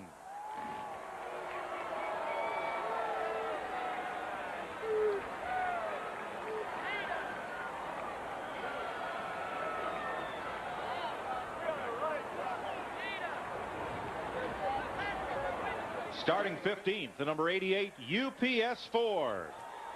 Barry Price, Rick Colson, Kevin Stimberis, John Bryan, Mike Trower, Darren Jolly, Jason Sheets, Jeff Knight, crew chief Todd Parrott. Winners of the 2001 Dodge Dealers 400 at Darlington, their driver, Dale Jarrett.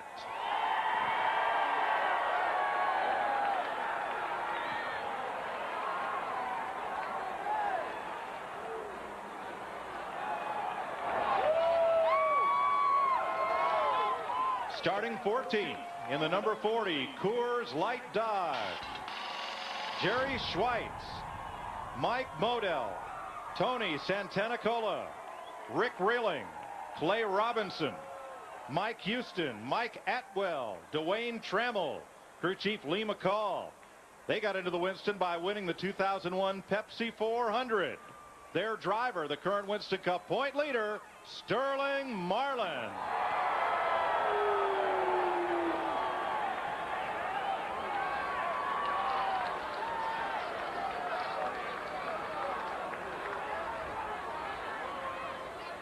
And here he comes. He's getting ready to come down, giving his crew all high fives. He told me earlier today it's just another walk in the park, a Saturday night race, just like it used to be back in Nashville, Tennessee.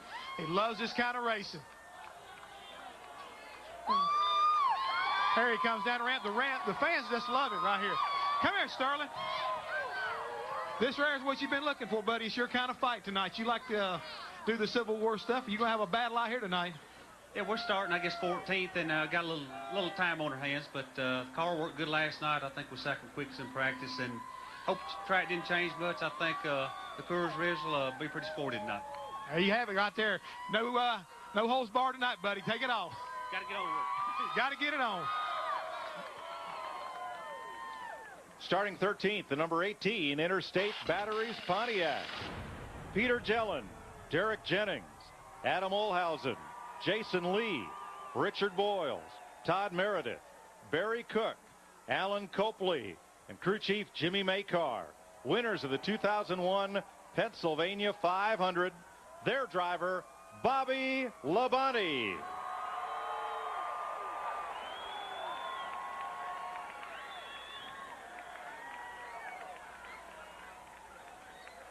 Survival of the fastest night at Lowe's Motor Speedway continues with the introduction of the first 6 rows and the 2 transfer teams from the Winston Open and the No Bull Sprint.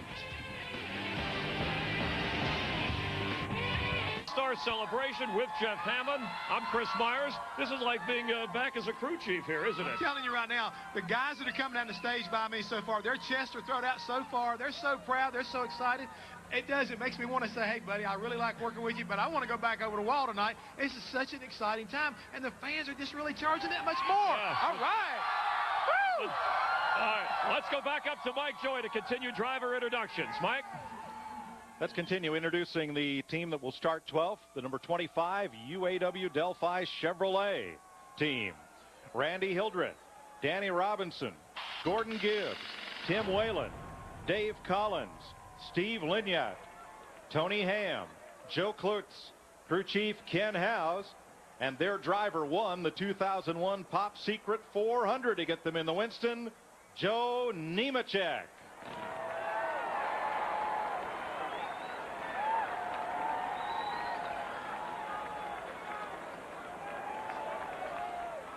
Starting 11th will be the number 97 Rubbermaid Ford. Doug Newell, Tom McCrimmon, Chuck Good, Scott Raydell, Andy Thurman, Mark Full, Kevin Gilman, Aaron Pirat, crew chief Jimmy Fennig, and their driver, winner of the 2002 Food City 500, Kurt Bush.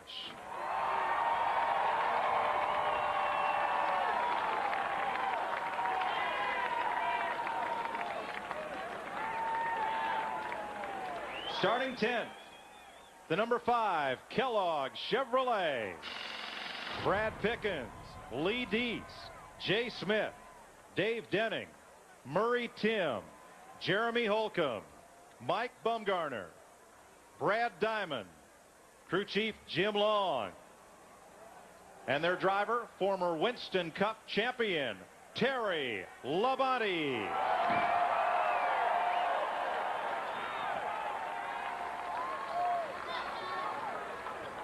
We see Terry Labonte. I'm telling you right now, I believe he's got a tiger in his tank tonight. I think he's ready to go. What do you think, folks? Is he ready to go? All right. Come here, Terry. Buddy, you know how to take care of these big races. They call you the Iceman. Can you put it on tonight? I'll tell you what, we've won this thing a couple of times, and going in both those, I don't think we had the best car. So anything can happen. We got a great team here, and we're going to give it our best. Ray, give him a hard time tonight, buddy. Starting 9th, the number 32 Tide Ford. Chris Williams, Steve Williams, Pat Smith, Eric Wilson, Jim Carbon, Mike Goins, Tony Ederle, Kevin Duncan, and crew chief Mike Beam, winners of the 2001 Old Dominion 500. Their driver, Ricky Craven.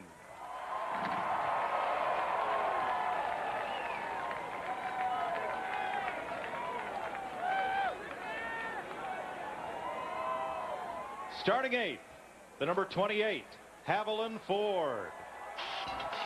Norman Koshimizu, Danny Dickerson, Doug McGill, Scott Wood, Bobby Burrell, Kevin Hall, Ray Holm, Paul Volk, crew chief Michael McSwain, winners of the 2001 Pocono 500. Their driver, Ricky Rudd.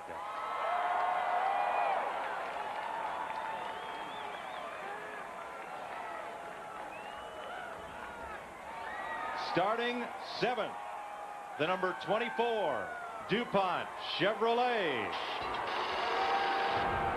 Jeff Craven, Caleb Hurd, Tony Gibson, Jeff Cook, Todd Gant, Craig Curioni, Shane Church, Steve Letarte, crew chief Robbie Loomis. Qualified for the Winston by winning the 2001 UAW Daimler Chrysler 400. Driver, Jeff Gordon.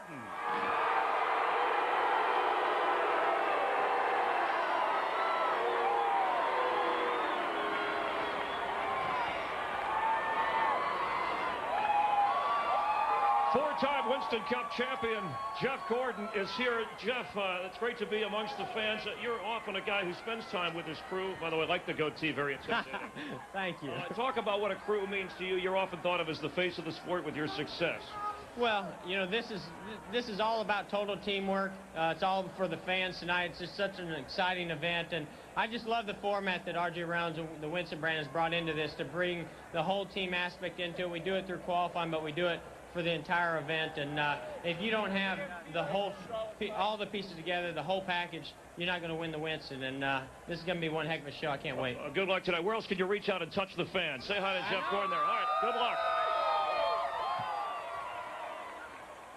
Starting 6th, the number 21 Motorcraft Ford. Henry Benfield, Butch Moracle, Mike Hartman, Tony Martin, Mike Smith, Dwayne Colvard, Sean Curlin, Troy Prince, and crew chief Pat Trison, winners of the 2001 Food City 500 with driver Elliott Sadler.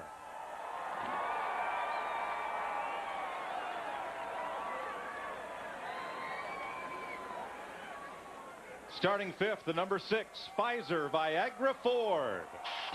Rick Machinsky, Scott Kurtz, Danny Eklund, Chris Webb, Todd Ziegler, Dave Weiss, Chris Holotic, Will Smith, and crew chief Ben Leslie. Their driver, a previous champion of the Winston in 1998, Mark Martin.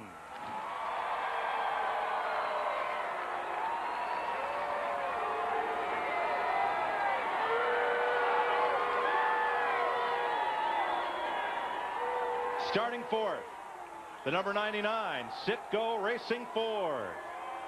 Donnie Ratledge Jr., Sean Allen, Steve Wedvig, Brian Perry, Mark Armstrong, Ryan Buscaglio, Steve Channing, Chip Good, and crew chief Frank Stoddard.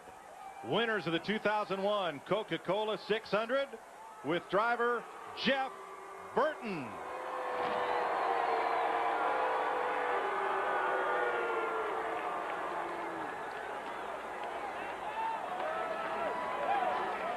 Starting third, the number 29 GM Goodwrench Chevrolet.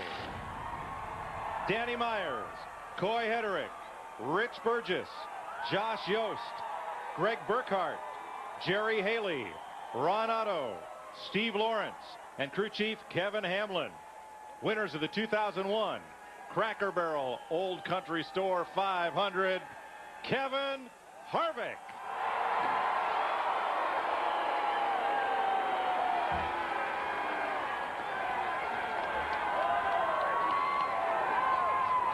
Kevin Harvick, 2 career Winston Cup wins, a dramatic rookie season and successful season. Former Rookie of the Year. Best finish so far this season is third at Darlington.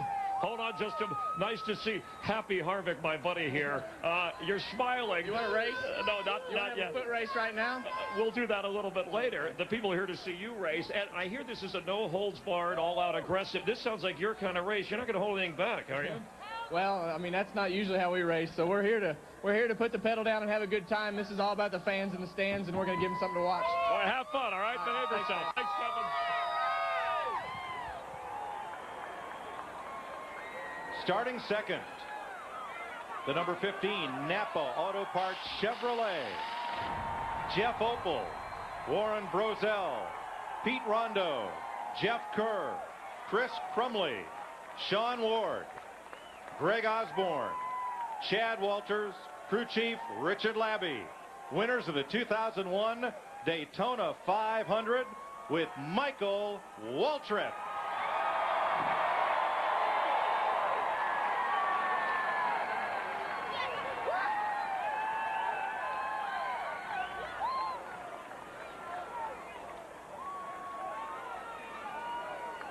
Starting on the pole with a 13-second pit stop by the world champion pit crew, the number 17 DeWalt Ford. Benji Groves, Dave Peranto, Todd Millard, Russ Strupp, Phil Dry, Justin Nottestead, Dave Smith, Brian Dunaway, and crew chief Robbie Reiser. Winners of the 2001 Subway 400 to gain entry to the Winston. Driver Matt Kenseth.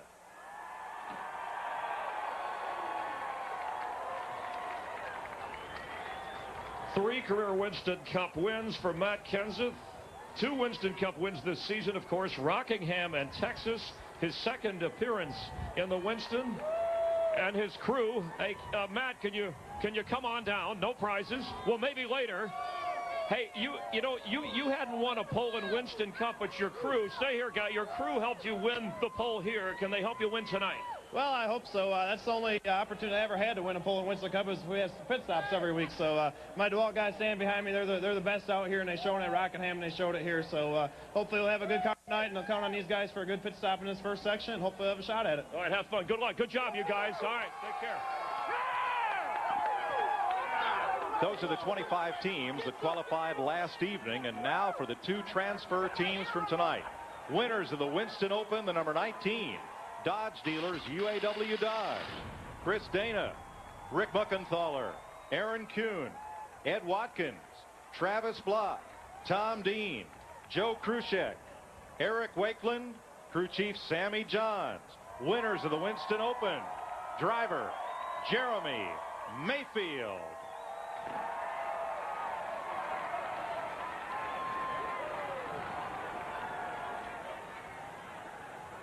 And finally, the number 12 Alltel Ford. George Whiteley, Brian Dilley, Mike Nelson, Robert Benfield, Ray Osin, Matt McSwain, Trent Cherry, Crew Chief Matt Borland. Winners of the No Bull Sprint, driver Ryan Newman.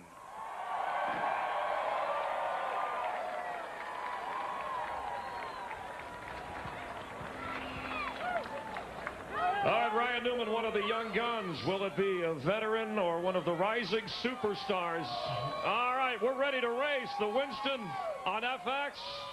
Jeff Hammond, let's get this party started. All right, let's get us on the show on the road. Come on, guys, crank it up. We got to go. Time to go boogity, boogity, boogity for $750,000. All right. Where do you want us?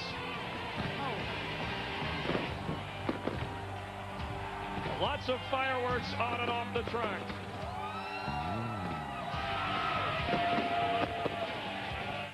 Most of them have their friends and their families in the stands. These teams, a lot of them headquartered right near Lowe's Motor Speedway, and everybody involved in these teams gets to be part of the act. And Larry, this has got to be a big thrill for all these fellows that just aren't usually in the limelight to this degree. Well, I mean, it is. And you heard Matt Kenseth talk about his pit crew. One of the reasons he's on the pole. One of the reasons he won Rockingham. And I've been one of the big instigators behind saying over and over for years, not to take anything away from a driver's talent. This is a team sport. It happens in the pits. It happens in the shop. It happens with about 30 or 40 guys per race team. Yeah, and I think tonight, when people come together, NASCAR, Winston, everybody comes together and includes the team so they can show the fans at home and the people here tonight that they are an intricate part of who wins these races. It's not just the guy that puts the helmet on. It's the guys in the pits that make a lot of things happen.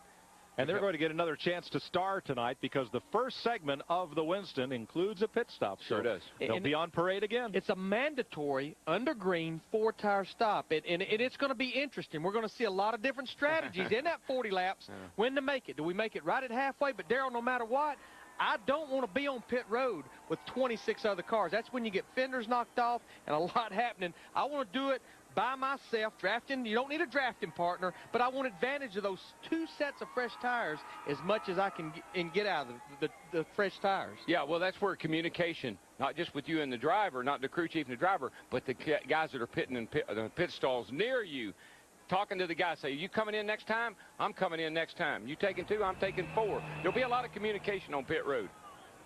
All right, pre-race complete. We're getting set to go. Stock Car Racing's All-Star Night rolls on in this very unique 3-segment race with $750,000 to the winner.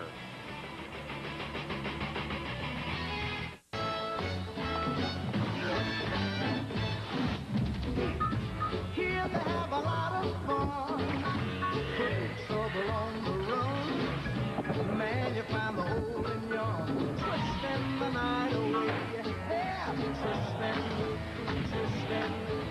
Everybody's feeling great. They're twisting the night away. Yeah, twisting. Everybody's feeling great. They're twisting the night away. Yeah, twisting. Welcome back to Stock Car Racing's All-Star Night. We're going to be twisting the money away, $750,000 to win in this unique 3-segment event with a pit stop. It's the Winston. It's unlike anything else in stock car racing, and right down there in the midst of it is Matt Yoakum. Mike Jimmy Johnson hoping to become the second rookie in the last 3 years to win the big money Saturday night shootout. He will roll off 17th. Here in testing a few weeks back, he and his team concentrated on 30-lap runs, knowing it's not the long run that will pay off here in Charlotte this weekend. Unlike next weekend, it's the short runs. They made a lot of changes to this race car, but the testing was done with their 600 car. Because this race car, the Winston car, wasn't built yet. It's a brand new car. They're hoping to make it a big money debut, hoping to take home $750+ tonight. Dick? Think you can pick the winner of the Winston? Go ahead and try. Michael Waltrip finished 5th in the hooligan race, went on, started dead last and won this thing. The race has been won from the pole. The race has been won by a rookie with a rookie team. It's been won by a guy who spun out in the middle of the race, by a guy who used both the racetrack and the lawn. And last year it was won by a guy who crashed on the first lap and went to a backup car to win it. Go ahead and pick the winner, because anybody can win this one. Mike? Welcome to all of you at Lowe's Motor Speedway. We are live on FX and getting ready. Are you ready for Stock Car Racing's All-Star event?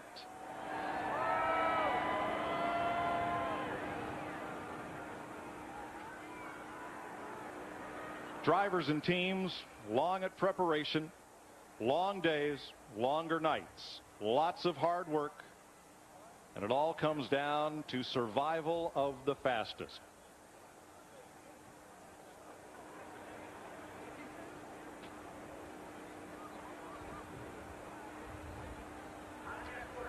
Ladies and gentlemen, please welcome the Grand Marshal for the Winston, George W. Bush, President of the United States. Thank you very much. I'm so pleased to join you for NASCAR's All-Star event, the Winston. NASCAR is America's fastest paced, fastest growing sport, and it's easy to see why. This all-American sport is fast and furious, exciting and entertaining. And this year's race is taking things to a new level with a survival of the fastest format that will make things more competitive by eliminating drivers during the race. The race will be more challenging for the drivers and more fun for the fans. During the last few months, I have been humbled and privileged to see the true character of this country in a time of testing. The American people have responded magnificently with courage and compassion, strength, and resolve. Before we get started with the race, please take a moment to honor our great country with a tribute to America. Thank you, Mr. President. And with thanks from the entire Winston Cup community of crew members and families for a great concert this afternoon. Please direct your attention to the stage at the start-finish line and welcome back Martina McBride. Oh, beautiful, for spacious skies, for amber waves of grain, for purple mountain majesties above the fruited plain. America,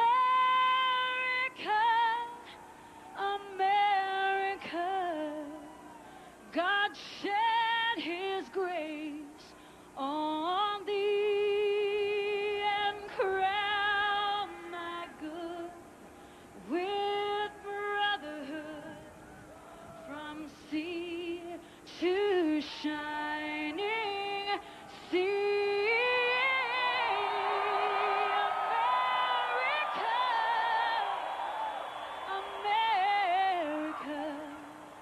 God shed his grace on thee and crown thy good with brotherhood from sea to shining sea.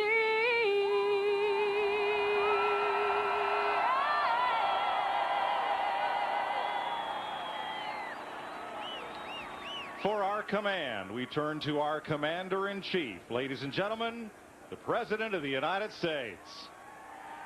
And now the moment we've all been waiting for. Gentlemen, start your engines.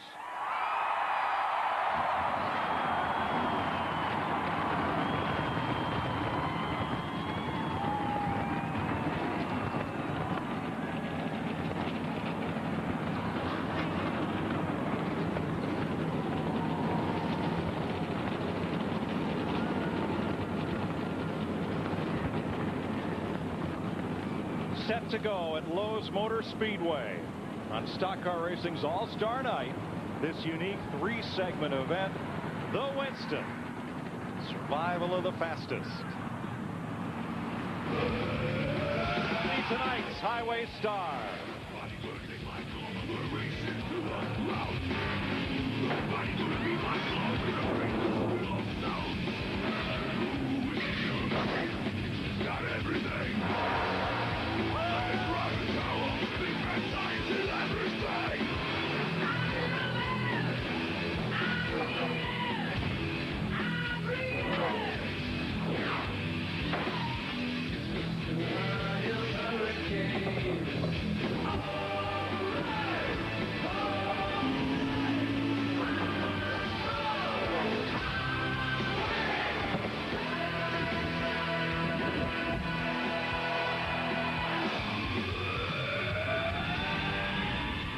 On to win the Winston Cup Championship. Darrell Waltrip, Dale Earnhardt 3 times, Rusty Wallace, and Jeff Gordon 3 times. So more than just bragging rights at stake here. Maybe you look ahead. Our Lotriman Ultra race rules. 40 laps in segment 1. You must make a green flag pit stop for 4 tires. 7 drivers go home. The top 20 advance to segment 2. And that pit stop, again, it's under green, and all the pit road rules apply. 45 miles an hour, and everybody has to do it. You're going to go a lap and a half down here under green doing that 4-tire stop. Segment 2, Darrell, 30 laps, half the teams go home. Well, I think that's going to be the most exciting race, where they're going to chop off the back half of the field. Going to see a lot of excitement from about 7th or 8th back to about 15th.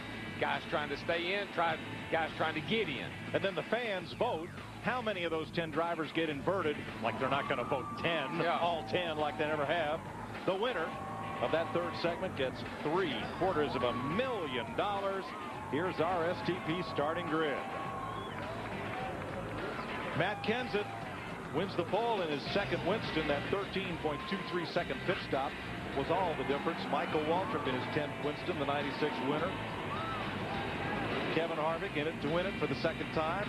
And Jeff Burton makes his best start in his 8th appearance. Mark Martin, the 98 winner.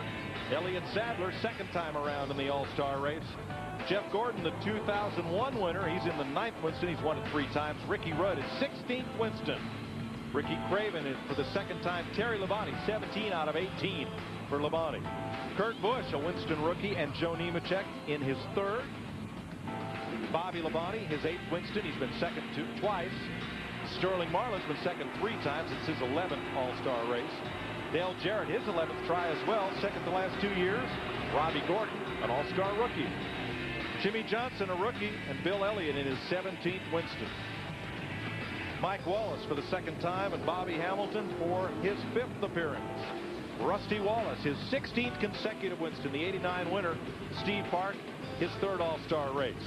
Tony Stewart, 3rd last year, 2nd in 99. It's his 4th try. Dale Earnhardt Jr. in it for the 3rd time, the winner in 2000. Ward Burton, his 7th Winston, 6th last year. Jeremy Mayfield, twice a winner of the Winston Open. And Ryan Newman making his 1st appearance in the All-Star race. What a field. Well, let's be realistic here for a minute, Mike. Now, these are not throwaway cars. These are a lot of brand new cars out here tonight. Big-time investments in all the equipment. These drivers are not throwaway drivers. Big picture. Take a lot of chances, take a lot of risks, a lot of money at stake, but don't get hurt. Got to look at next week. There's points on the line next week. You have to look at the big picture. Got to look at the big picture. $40,000 to start as we have a look at our onboards.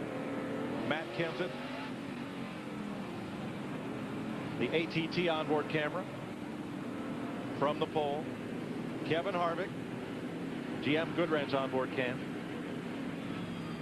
Jeff Gordon, the DuPont cam, the number 24.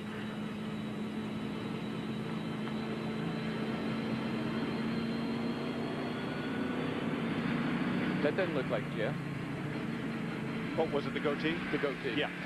Jimmy Johnson. And the Lowe's onboard camera. Dale Jarrett with the UPS cam. And the Dodge camera with Bill Elliott. And I got to believe every time Dale goes in the 3rd turn, Larry, he's holding his breath. Yes, sir. Absolutely. Rusty Wallace, the Miller Lite on board. And our Briggs & Stratton camera riding with Bobby Hamilton. There's the Home Depot cam, Tony Stewart. And the Butt cam, Dale Jr. We always have great in-car camera shots, but trust me, these will be some of the best of the year right here. It's been easier to say who we didn't have a camera in tonight because we got a lot of cameras out there. And folks, the reason I said that about Dale, he got hurt over here last year qualifying for the 600, and I really think that ruined the rest of his season. He had a tough time struggling back after that injury. We need to note Mike Wallace in the 33 car driving for Andy Petrie. He drops to the rear of the field because of an engine change. Now, how Mike Wallace is in this race is also the owner. The team is eligible. And Andy Petrie Racing went in Rockingham last year with Joe Nemechek that made Joe and the 33 car both eligible for the race. Oh, man, Darrell. Pace car off, belts tight. You know what they want to hear. Here they come. That's a lot of money. That's a lot of pride. There's a lot at stake. Let's go racing. Buckety, buckety, buckety. And Michael gets booted on his start. Lost a lot of ground right there. He's going to fall in line right in front of Jeff Gordon. Headed off into turn one. Gordon pulls to the inside. Battle for fourth. Well, Michael started on the front row and like he spun the tires.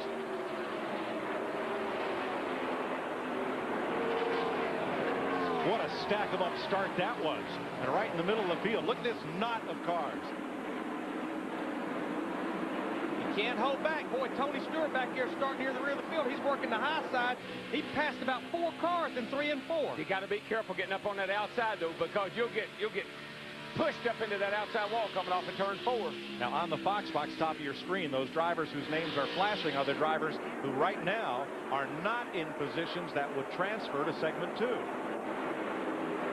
20 moves on to segment 2, 7 loads up and goes home. Wait till next week. Well, right now the magic number is 20. You want to be sure you're in the top 20. So that's what these guys in the back are going to be looking at. They don't have to win this race, but they do have to be in the top 20. 3 by 3 and then a wad of cars as a result of that somewhat staggered start. Yeah, we're fortunate that wasn't bigger than it was. That could have been a mess. Darrell, next week we'll be here for 600 miles, 400 laps. You say, settle down, let's race the racetrack. You don't race nothing. You're wide open from the drop of the green flag of this thing. Well, just look at this right now, Larry. Here comes the leader. Here comes Kansas. He's coming down. He's going to be at the start-finish line now, and the last car is still coming out of turn 4 in 2 laps, 3 laps.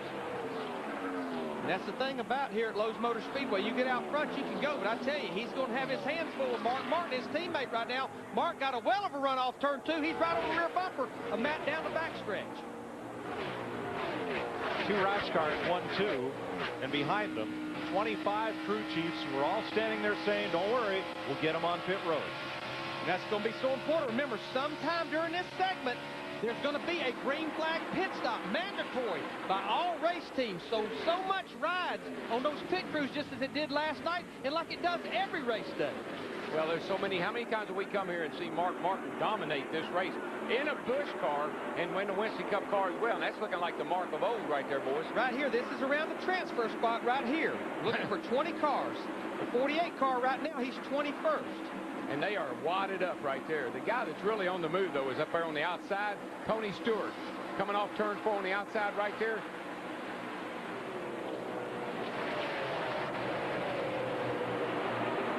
Now that green on Jimmy Johnson means he is in one of those top 20 positions. Green arrow denotes a driver who will move up.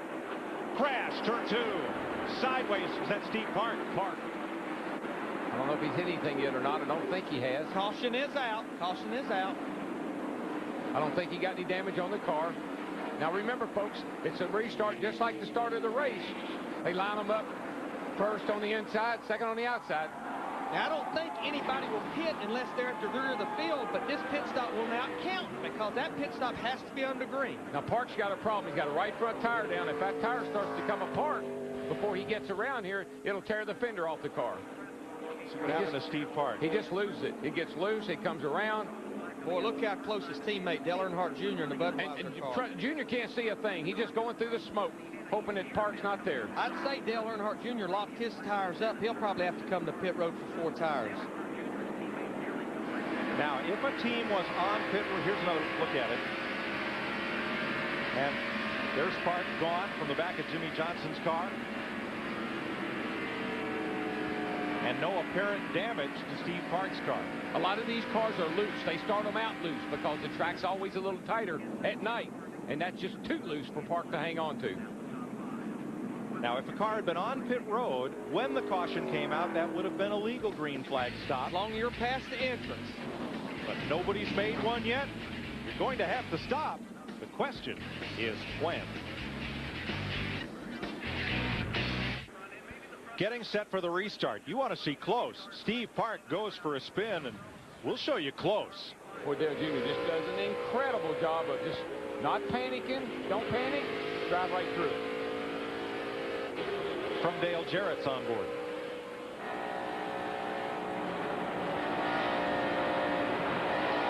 And he's saying, Dale Jr., hold your line, hold your line.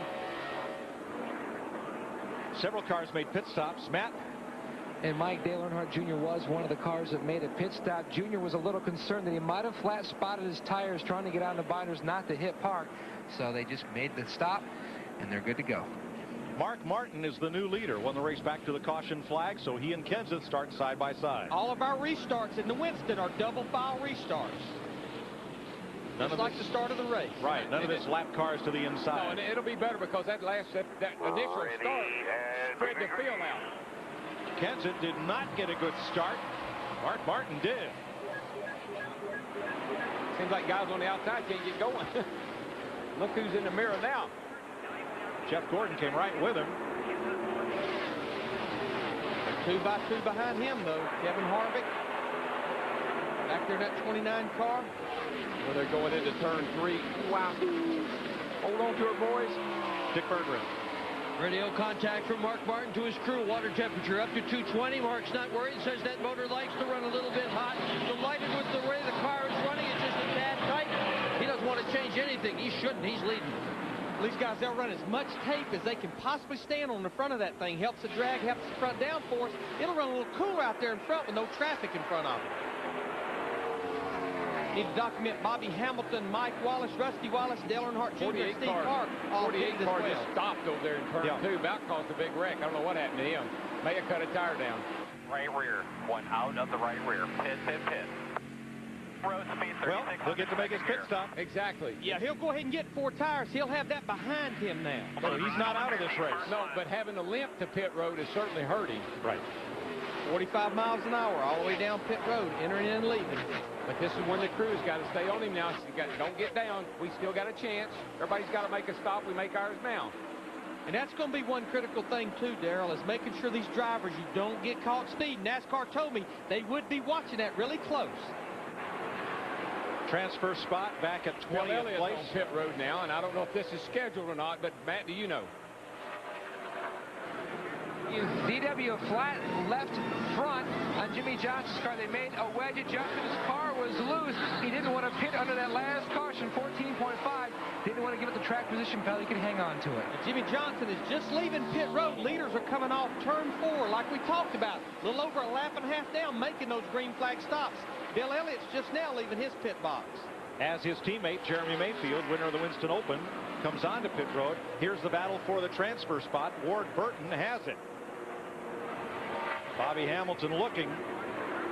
And Ward drives right under Dale Jarrett. 20 advance, 7 go home from this segment. And for the folks at home, I know we always show the leader a lot, but to me, this is the race here. Yeah. This is it. We had a lead change. We didn't even know it because we were watching them transfer.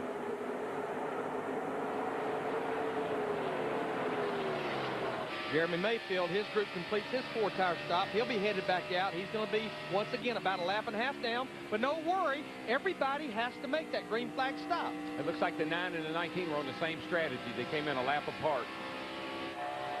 I don't see anything wrong with coming in now, getting yourself out of that wad of cars. Oh, trouble back straight away into turn 3. Marlin goes for a wild ride. Here comes a couple of more. Rusty Wallace, Dale Jarrett, an 88 car. Bobby Hamilton.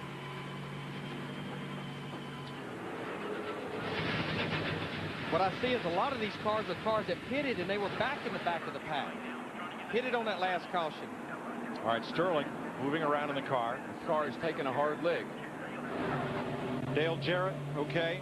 Rescue workers coming to his aid. Pit road is closed. Bobby Hamilton going to get close to the garage, but not there. See what happened going down the backstretch toward turn 3. Here's Sterling's got his hand out the window. He's got a problem of some kind. Oh, he was trying to let him know. Ward Burton just got into the back of him. He couldn't. Here comes Dale Jarrett. Nowhere for Bobby Hamilton to go into 55. Rusty got into the back of DJ. And Dale Earnhardt Jr. in the 8 car down on the apron. He escapes another. I'm telling you. There goes Park. Darrell, when it happens that fast, what can you do? Not a whole lot you can do, but obviously Sterling had a problem. We see his hand out the window. Boom. You got to remember something, folks. You're doing over 180 mile an hour. That's a hard lick. You're doing 180 mile an hour down that back straightaway. When something like that happens, you just hang on.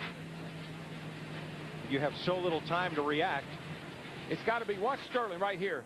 Here he comes. Look, he's got his hand out the window. See it right there? And he tries to get down out of the way, and Ward goes with him. But you know, Darrell, he was waving to the left, and I think Ward thought, go to the left, and Sterling was saying, I'm going down. No. The drivers don't do that. When he's pointing that way, he's going that way. But that's here's what Ward Well, thought. I think Ward had a run on him, and he just didn't see his hand out the window. When Sterling first started to slow, he was kind of up high. Ward tried to drop under him. Sterling went that way. I think Ward was kind of to the right of Sterling, and so when he started to move, they moved at the same time. Yes. And Ward never saw his hand out the window.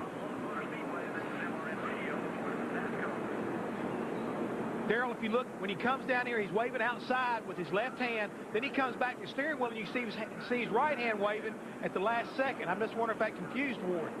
I just don't think Ward ever saw him. I think that Ward was faded. He was just to the right of Sterling, and when he started to go, he went at the same time.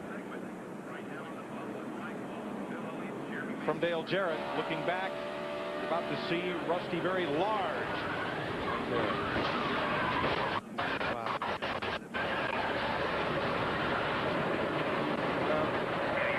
Looks like we bought another camera. Yeah, I'm okay. You know, Dale Jarrett's going to get to where he doesn't like Charlotte. It's been hard on him. That's actually the same car that he wrecked qualifying when he wrecked over there in turn 3 and 4 years ago. It's the first time they've run that car since then. He's got the third turn blues. An accident that was nobody's fault. Takes 4 skilled veteran drivers right out of the Winston.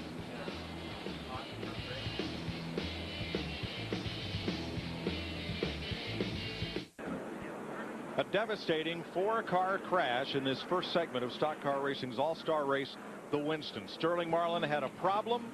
Bobby Hamilton, Dale Jarrett, Rusty Wallace are all involved and out of the race. So we are under caution here in segment 1 with Mark Martin leading Jeff Gordon and Matt Kenseth, the pole sitter. Down to Chris Myers.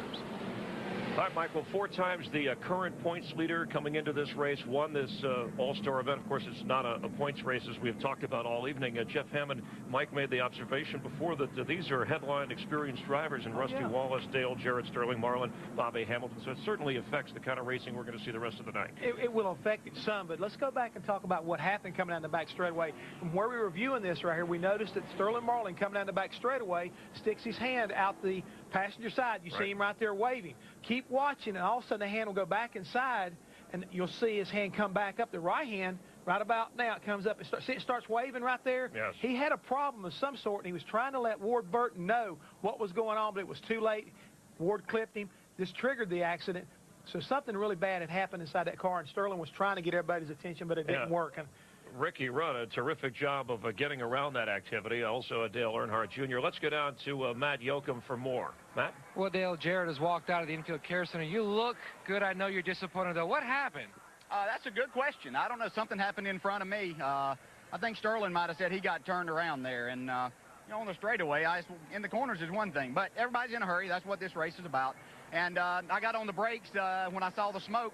And I got drilled from behind, and that spun me, and then I got hit. So, you know, just a Winston. Seems like this car just does not like racing at Charlotte at night. It crashed here last May. Yeah. It probably won't crash anymore for sure, but see if we can come back next week and do a lot better. Chris?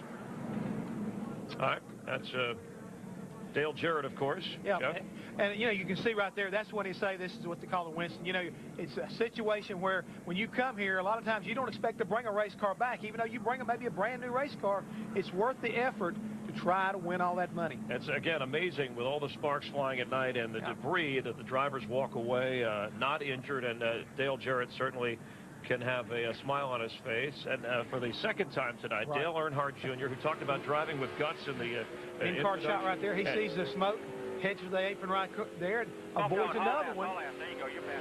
And you hear his spotter right there telling him he's clear, and they'll pick it back up. All right, let's go down. You know, you talked about the signaling of the hand motions from Sterling Marlin, what led to this four-car crash.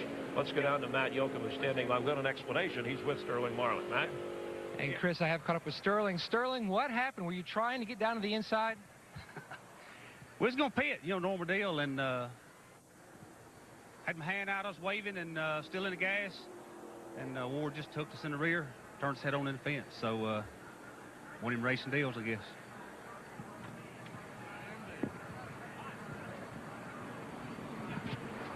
Thanks, Matt. And there's a look at Ward Burton, the Daytona 500 winner.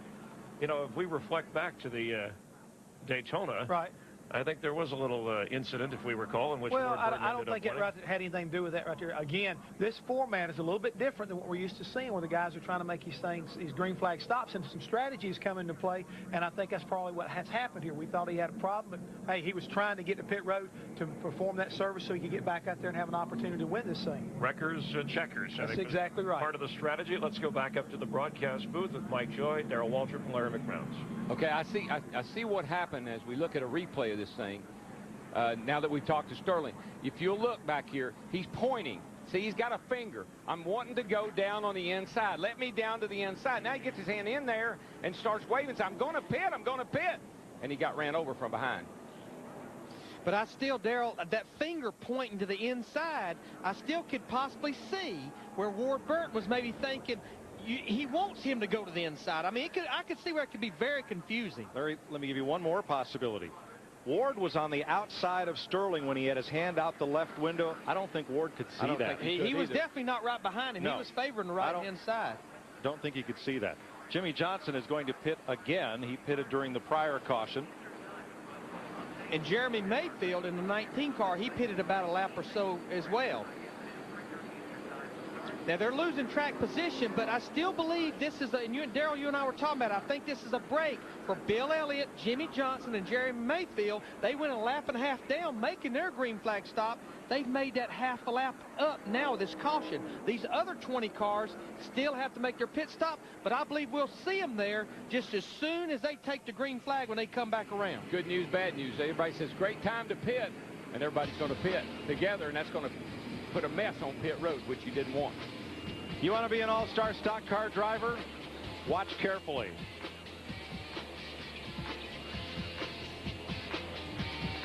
This is a tough business. First segment of the Winston under caution here on FX. Welcome back live to Lowe's Motor Speedway. And don't forget, right after the race tonight on FX, we'll have a special extended post-race coverage for you on the Speed Channel.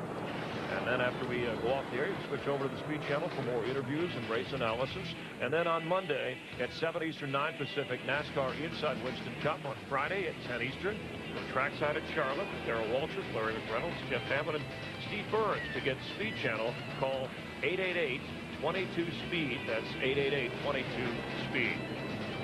In the Hollywood Hotel, trackside with Jeff Hammond, Chris Myers. And let's go back over this because we've had a couple of different views of what caused this wreck. And even though he was signaling, was it the right time for Sterling Marlin to signal? And it looked like Ward Burton was not in a position to see him with the cars bunched up. I'm sure that's what happened to Ward. That's not something he would have done intentionally. I can say that right now. But I think that kind of thought process is exactly what he should have been doing. Darrell and Larry have kind of set it up. It's a good time. Everybody's bunched up. I believe we'll see that same kind of philosophy and thought process happen again during this next restart.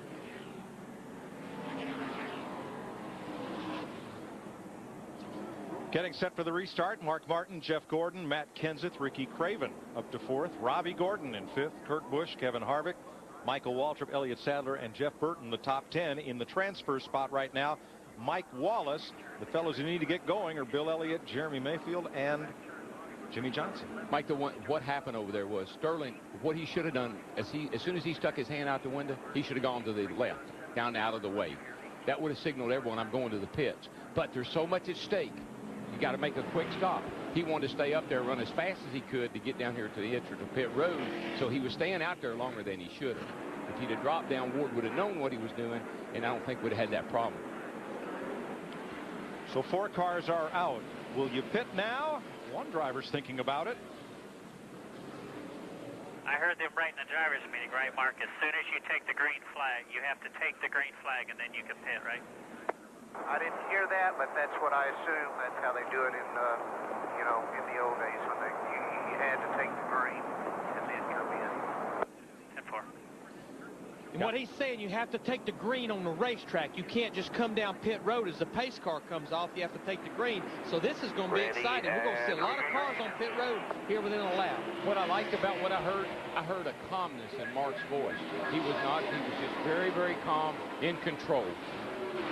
In control and in the lead as he beats Jeff Gordon off turn 2, and here comes Matt Kenseth for second.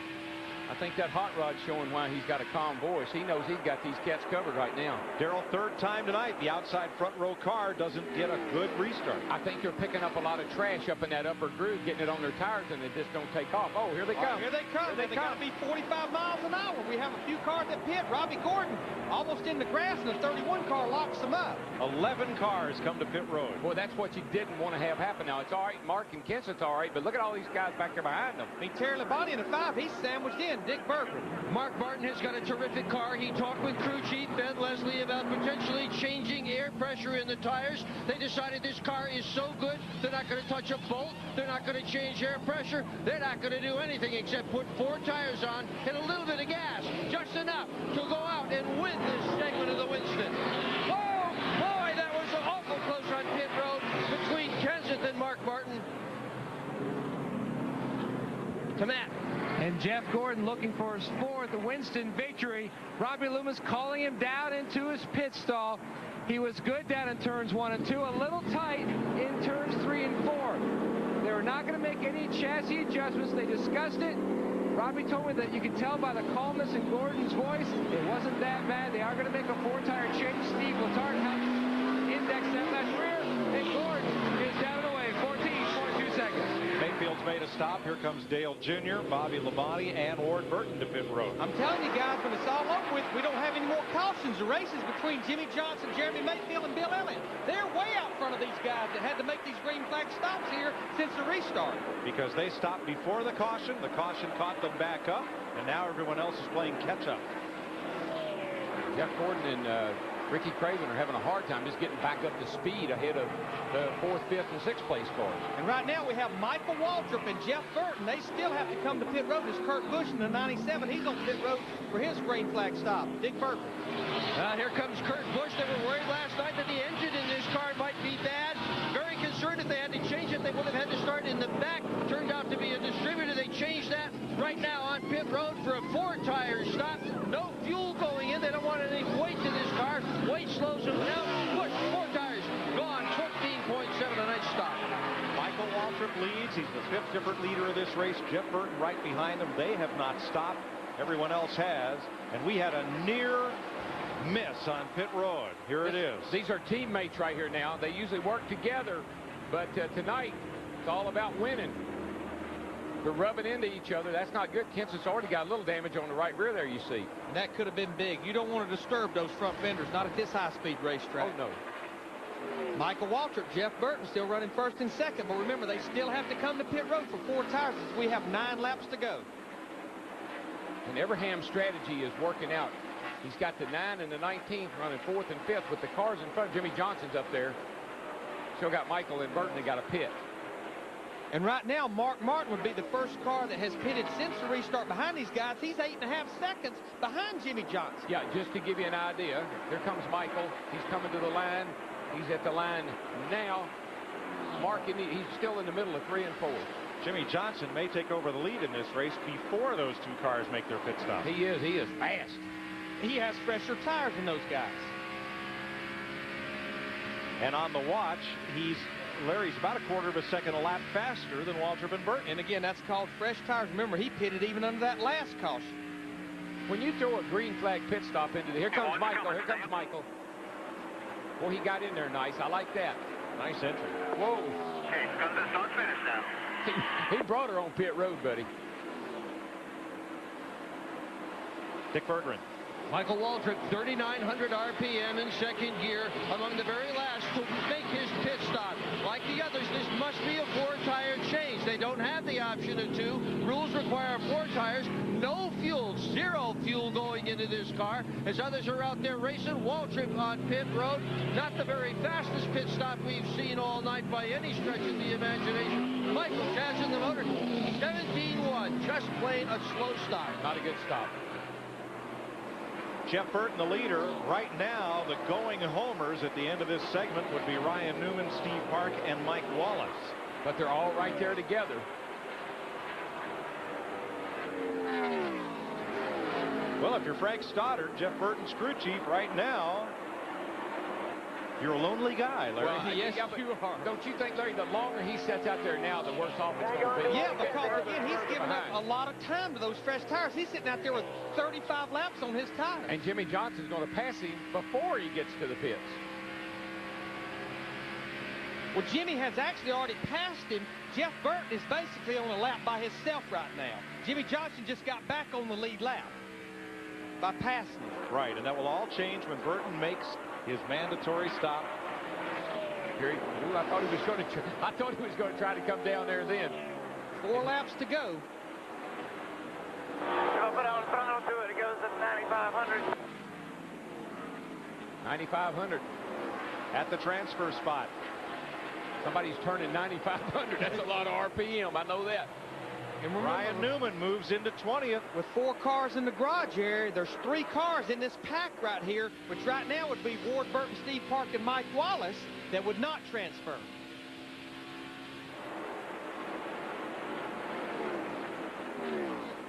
And there you see green on Newman. He's 20th. Ward Burton is 21st. 20th is the bubble. Yeah, I'm like you, Darrell. Right now with Jeff Burton, he's running a half a second or better slower. He could be in verge of not making that transfer spot. I don't know why they haven't pitted the car. I'm not sure I understand this. We're going to have 2 to go. He has to pit here in about a lap. Got to pit next time by or else. 31-12. We didn't miss something, did we? I don't think. Steve Park and Mike Wallace have lost touch with the pack. So it's between Ward Burton, Ryan Newman, and Jeff Burton pretty much as to which other driver does not advance to segment 2. Well, he's got to come to pit road this time.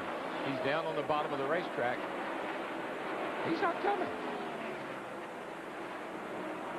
Darrell, what if your pit was before the start-finish line? You pitted on the last lap, and you only had to jump across the line. Yeah, because the start-finish line goes all the way across the road. That's what he's going to do. That's what he's going to do. That's what I'm trying to say right now. They're on a strategy move right here to make that pit and just go across the start-finish line, and they'll be good. Wow, this is either crazy or brilliant. We'll see here in just a second. Here he comes. All right, he's coming to pit road now. And he has a 26-second lead on Jimmy Johnson. Here it comes, guys. How about that? And what he'll have to move about 50 yards to cross the start-finish line. Dick Berggren. Well, here comes Burton now. Let's see if that's in fact what he's going to do. It's going to be a 4-tire change mandatory. Frank Stoddard just calmly sits on top of the box. His crew chief watching all this go on. No fuel. Of course, they don't need it. They don't have to go very far. Burton now slow in the left rear. Here he goes. And that did it. He made a stop.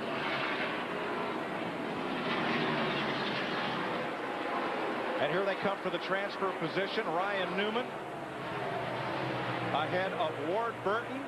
And it looks like Ward, Steve Park, and Mike Wallace will be headed home at the end of segment 1. Yellow is out. Yellow flag on Jimmy Johnson.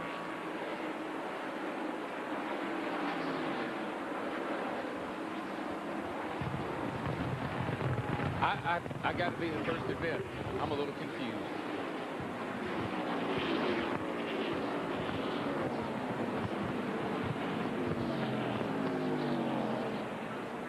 Pace car picks up Jimmy Johnson. And Jeff Burton and Frank Stoddard's strategy. The man, Jimmy Johnson. Might have been brilliant. Rather be lucky than good. Awesome job, bud. Pit road's closed right now.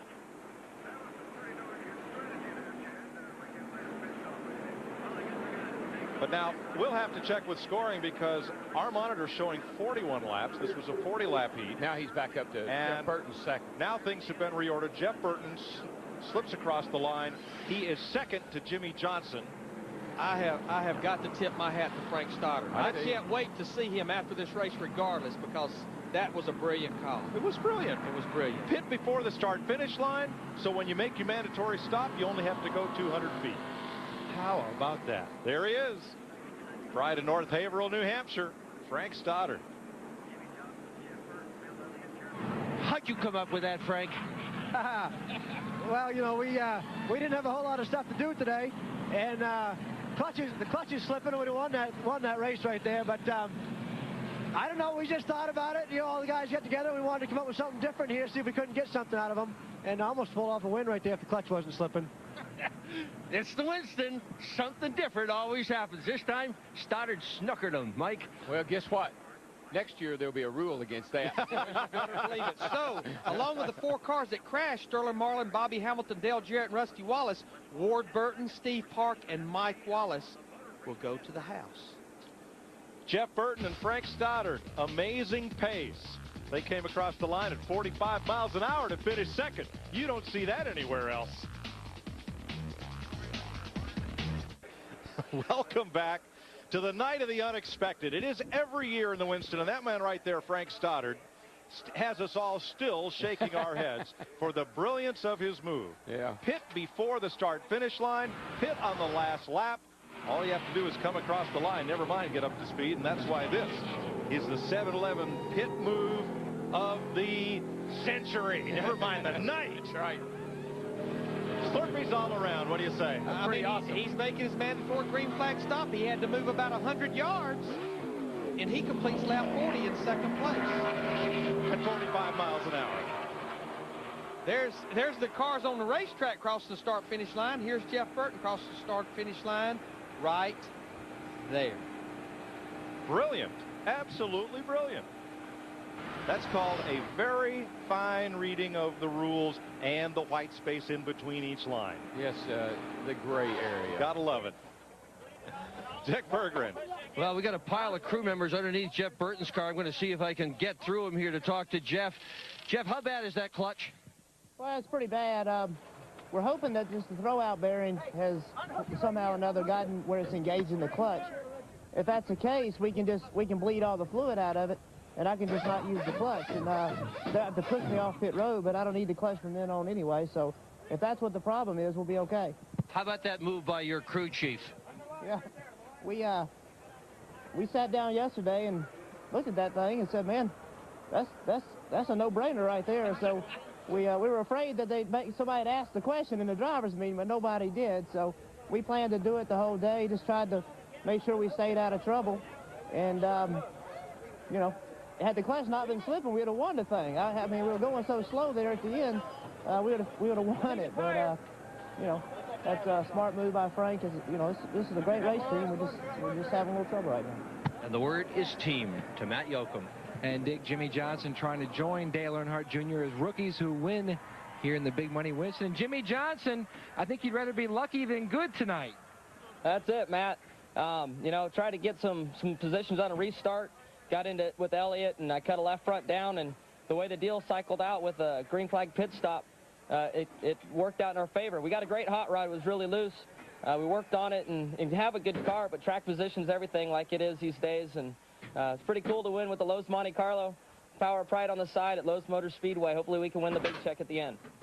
Now, you guys have tried to get the loose out of it. How much of the loose is out, and what are you guys going to do to it to get this car totally right?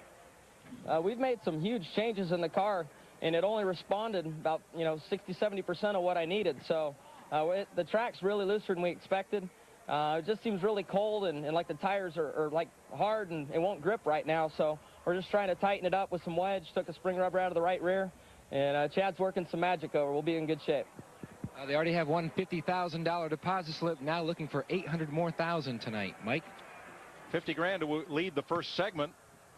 15,000 to Jeff Burton and Frank Stoddard, and 7,500 for third, Bill Elliott, in that first segment. So, Larry, they're limited as to what they can do here now during this break. I mean, it's pretty much normal pit stop procedures, but it's the only time in the year where we have timeout. It's a 10-minute timeout. But what you have to be careful, Darrell, before, when you knew you was going to be there for the entire race, you could try something here because you knew you had another break coming. But you can't try anything because there's 20 cars in 30 laps. There'll only be 10 cars. Yeah, that's what would worry me. You know, the driver has a tendency to overreact.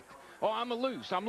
And the crew chief has a tendency to say, okay, we'll fix it. And you do too many things, and your car's junk. And that's what you got to be careful of. Here's how they run. Little math there. After segment one, his dad is fifth behind Jimmy Johnson, Jeff Burton, Bill Elliott, and Jeremy Mayfield. Here's the rest of the top 20, all of whom transfer to segment two. And we'll only have one page after this race. That's right. So that eliminates Ward Burton, Steve Park, Mike Wallace, and the 4 cars in the garage, Marlon Hamilton, Jarrett, and Wallace. And no more pit stops. Just hard racing, 30 laps, 10-minute break, and then 20 green flag laps. Well, what haven't we done tonight? Don't tell me that Pep Boys Trivia. Oh, boy. One driver won the Winston back-to-back. Oh, gosh, that's not fair for me to answer. Well, then you're out of it. It's between Waltrip and Hammond. Wait, who is it? What do you mean, who is it? 1991, 1992. The second consecutive of it was the first time under the lights here. Came across backwards in the wall. Driver couldn't go to victory lane. It's his driver right there, Davey Allison. Davey Allison. Yep. You'll never forget that, will you, Larry? No, sir. Nobody that was here will ever forget that. Before that race, the races leading up to that, we were wrecking, winning. That night, we figured out how to do both at one time. It's almost like his pit stop. It's one of those deals that goes down. It's incredible about this race.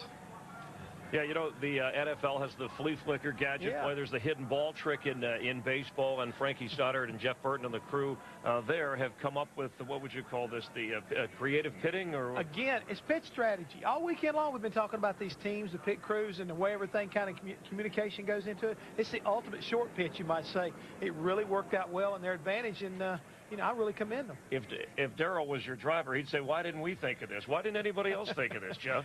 I think it was kind of like one of those deals that was out in left field, and believe it or not, Frankie has a lot of times, he spends a lot of time out there in left field, so I think that's probably where he came up with it. I want to get a thought on if you think NASCAR is going to make a change for next year, as Darrell indicated. They're going to roll the cars here in just a couple of minutes.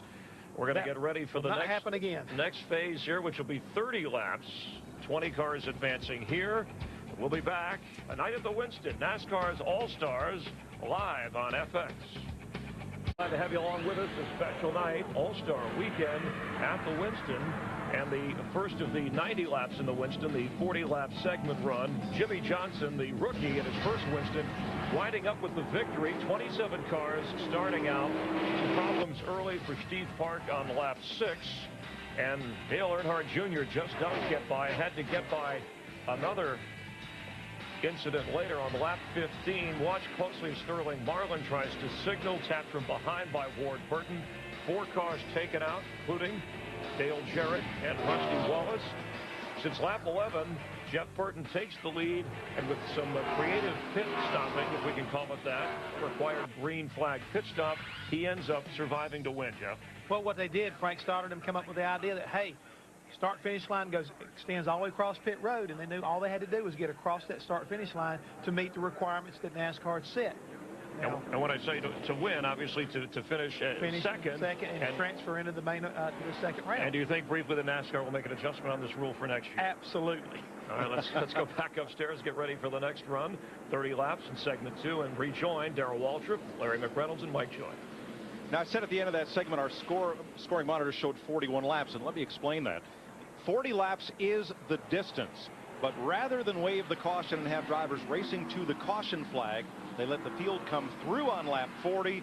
Scoring is frozen at that point, And then as they come around on the next lap, they wave the caution. That lap is erased, and we restart after 40 laps. 40 laps complete, and here's the rundown. Jimmy Johnson, who had trouble early, came out a winner. Jeff Burton with that late stop. Bill Elliott and Jerry Mayfield also made early pit stops. Mark Martin had a fast car, but maybe the wrong timing on his stop. Craven, Gordon, Busch, Rudd, and Junior, the top 10. Only 20 cars left. Here are the rest. Gordon, Kenseth, Harvick, Waltrip, Sadler, Labonte, Stewart, Nemechek, Labonte, and Newman. But when 30 laps are done, won't be as many as there are right now. Business is fixing to pick up. Right. No pit stop here. Thank the good Lord. Right. Half the field will disappear after 30 more laps. This is right here what is the most critical thing. Pit stop in the first segment, most critical. The start. Right. Get launched out of here, get going, and don't let anybody catch you. But 10th place right here is doubly important. Not only is it the bubble, the last transfer spot, if the fans on NASCAR.com voted like we think they did, 10th place will also be the pole sitter in the final segment. So 10th goes to the pole, probably 11th goes home. That's where the battle will be. Better believe it will be. I don't think we have to worry about up front. But you're right there. You get a good start here, you jump out there, you'll be gone. Launch it. I don't think there's enough boogies for this. I don't either. Let's go. We've got all the boogies we'll have tonight. It's down to business now. Pace car off, 30 laps. This is the segment I've been wanting to see right here. Yep. 30 laps, half the field goes home. Green flag. Jimmy Johnson. Burton can't go. He's pulling up out of the way. Remember, he's got the clutch problem. He took off though, Larry. I think it's terminal. Yeah, he's got a big problem. He's going to go all the way to the back. Yeah, he took off. He launched out of there pretty good. I thought he was going to be okay, but then I think it must have let go on him. But you know, if that clutch is slipping, you know, it just, the RPMs is running up. You know, we heard him earlier, I think, talking about 9,500. That's probably what was happening. The motor was revving up that high. The battle is for fourth. Gordon and Mayfield. Boy, side by side down in the first turn makes me really, really nervous. The guy on the inside has got his hands full. Boy, Mayfield is really pinching that 24 car down as they come off turn 2. Ricky Rudd on the bubble after one lap. 10th place.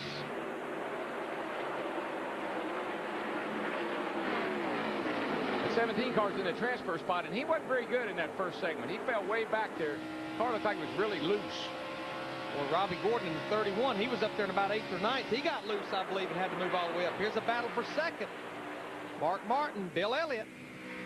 And now it's Michael Wall. Oh, here we go, going around. On the bubble and a crash in turn 2. 21 car. Elliott Sadler. Caution is out. Boy, it looked like he went in there high on the outside. I don't know if he got any help or not. Look at him race into the caution. Remember, this is no holds barred. You got to come to the flag, baby. This could be, you never know. Second pack. New race to the caution. Them crew chief's got to be hollering at that driver. Go, baby. Don't let up now.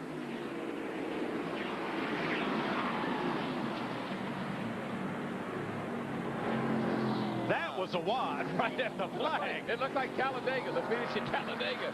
It's going from about 180 to about 60 miles an hour in about 50 yards. Now, how Robbie Gordon this mess out? Robbie Gordon is right now at number 31 in the 10th position. It's the great thing about computer scoring. I love that. Thank goodness. Be here all night trying to figure out who was ahead of who. And never would make anybody happy.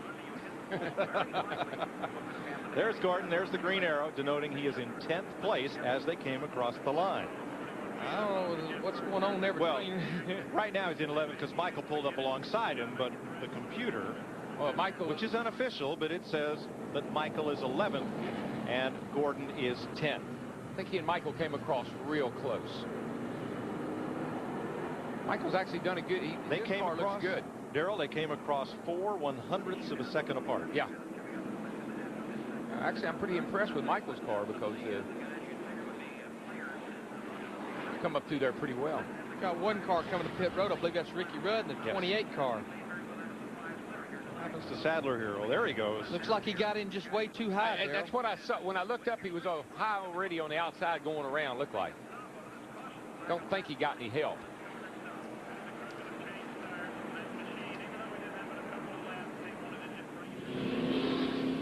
during the caution. Newman and Harvick having a discussion under the caution flag about whose fender fits in first.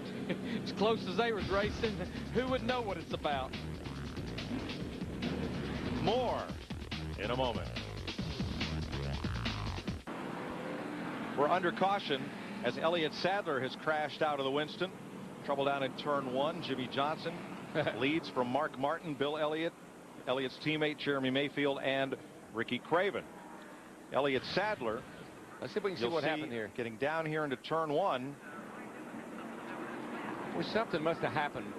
It had to happen before this. Before this, he got it because he was way. When I looked up, he was way loose before he got to the corner, as if he got tapped from behind. And I think I know who tapped him now. Well, let's see. Was it? Oh, you don't need Fox Facts for that. Man, that was almost a direct hit. Sadler not happy with Ryan Newman.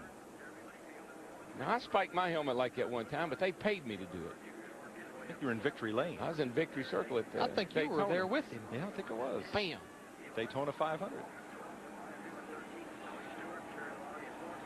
And the automatic ball return. And yeah, I'm loading up. No, I don't think I'll do that again. Okay. I'll tell you what, now, you take Ryan Newman and Elliott Sadler, that's a couple of pretty strong bulls there. Now, in that run to the caution flag, who will line up in the 10th and transfer spot?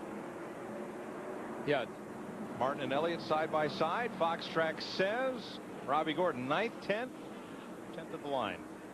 Yeah, Matt Kenseth was 9th, Robbie Gordon was 10th, and then Michael Waltrip is 11th.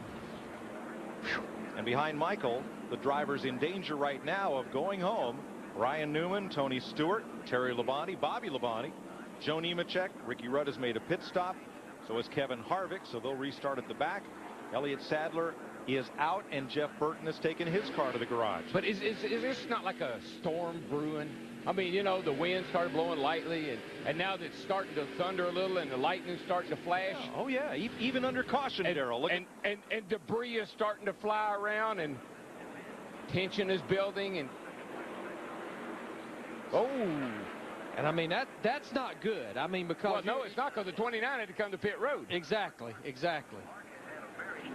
And there you see what Tony Stewart saw. Maybe it was a case of mistaken identity.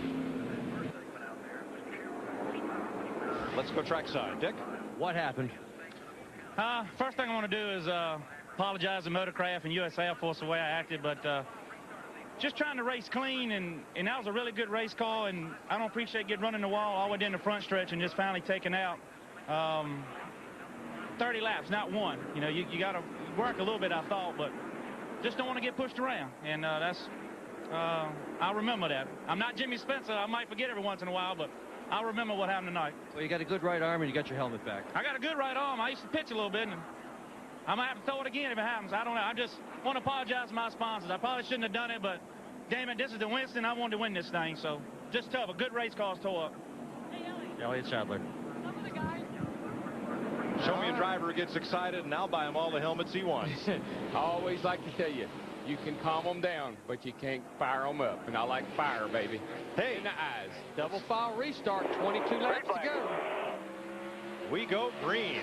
And again, this time Mark Martin, the driver on the outside, can't get going as well as the driver on the inside of row 1. 3 wide into that corner. Boy, it's tight down there getting into turn 1. Everybody's really pushing each other around getting in there. Ricky Craven got a great start, a great jump on that start. He's up in 4th position right now. He's had a good car. Watched him in the 40 lapper, and he was not that bad. Look who else has slipped in the picture. Outside. Kurt Busch and Jeff Gordon. Newman on the bubble right now. I'm looking at that big buzz. I was going to say, that 8 car, Dale Earnhardt Jr., he's on the move right now. He goes by Craven for 4th into turn 1. Clear. And you heard him saying when Jeff was talking to him, ain't nobody got any more guts than I got. Ryan Newman, the 12, is the bubble car. Robbie Gordon 1 spot back. Michael Waltrip 2 back. Only 10 advance. Boy, they're trying to run 3 wide. Jeff Gordon gets up into the wall. Off the wall. I think he and Mayfield might both have scraped it. Well, when you come off of turn 4, you've got to have the whole racetrack. Tony Stewart, no, that's the 31 car, runs Gordon up the hill again. Yeah, Gordon and Gordon. And that opens up the bottom. Boy, when you start getting pushed around and bumped out of the way, it just goes bad. Keep going backwards. You mean last year's winner, Jeff Gordon, might not advance? He's right now. He is not in front of the 10th place car. He is not in the transfer spot. He's in jeopardy right now, but I don't know about, Jeff Gordon's a pretty savvy guy. If he thought they were going to invert 10 cars, where do you think he'd try to car in the wall? It was Junior. And Mark Martin, he just blew up. The 6 car just blew an engine. Motor brake. Junior might have gotten in some oil from it. Looked like he might have scraped the wall. Caution is out. Going to race to the caution again. Here's that battle for 10th once more.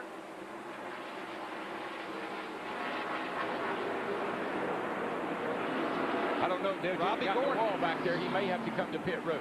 Robbie Gordon is coming across in 10th place. Bobby Labonte's in 11th. Oh, this is a little bit. This is like to Talladega. Mark Martin in the 6th. He just takes this car to the garage area. Pretty much done for the evening. I'll tell you one thing. He had her tuned up. I'm going to give my bag to the 97th. Martin will finish 18th. I tell you though, he had her tuned up tonight. I was very impressed with Mark, the way he drove, the way the car was. He's going to be tough next week. Remember, these caution laps in this segment, they do count. It's that last 20 laps they do not count. 20 green flag laps. And right now with Mark going to the garage area, there's 7 cars on the racetrack that will not make the transfer. Right. Now what we show you on Fox Tracks is the laps in this segment. We've completed 13 of the 30 laps in segment 2, which will take us to 70 laps total. Now, the first 40 laps were, other than that one accident on the back, which was an accident, well, wasn't not a lot going on other than the strategy at the end. But, buddy, we've had some action in this one. Yeah, no strategy here. No, baby. Another full week 24 to pit road. The Fox networks beginning Thursday on FX. Winston Cup qualifying from Charlotte. 5 cars have come to pit road. Jeff Gordon, Joe Nemechek, Michael Waltrip, Terry Labonte, and Tony Stewart. Now, no pit stop is required, but they're toward the back of the pack and want some tires. And the only car that pitted that was in the top 10 was Jeff Gordon. All these other cars were at the back. Darrell, that's kind of a no-brainer. Get you 4 tires, fresh tires, make some adjustments. Yeah, I think Jeff had to. He got bumped up into the wall down here, and I think he was worried about the right side of the car. I'm a little bit worried about Dale Jr.'s car because he got against the fence off the 2 over there. But as he goes by, I see very little, just some scrape marks on the side of the car.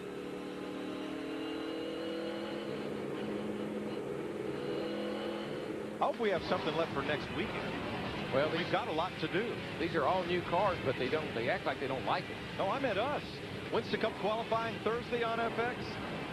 And then next Saturday, Winston Cup final practice at noon on FX and the CarQuest Auto Parts 300 Busch race on Fox.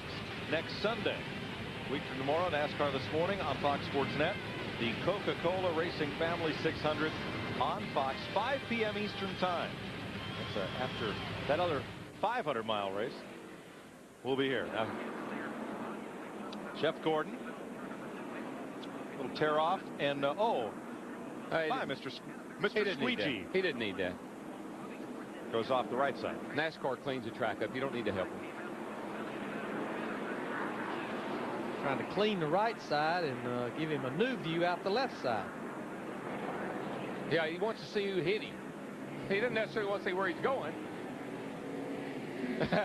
It looks like, what's that? SpongeBob and SquarePants over there working on the window. That's where it's supposed to go. Oh, that's... The guy on the, where's the guy on the other end of that? He's not clean. He left. Yeah. He's beating the traffic along with the fellows out of the Winston Open. Matt? Tony Stewart is making a second appearance here on pit road. They noticed that on his first stop he had damaged the right front headlight cover area, so they're going to take some huge pieces of tape and try to fix that area. He was also tight, and I feel like that's the big reason why. Now those sheets that they're putting on there are sheets of black tape, duct tape, and they've worked over there. They put that all together to make a Band-Aid for that thing.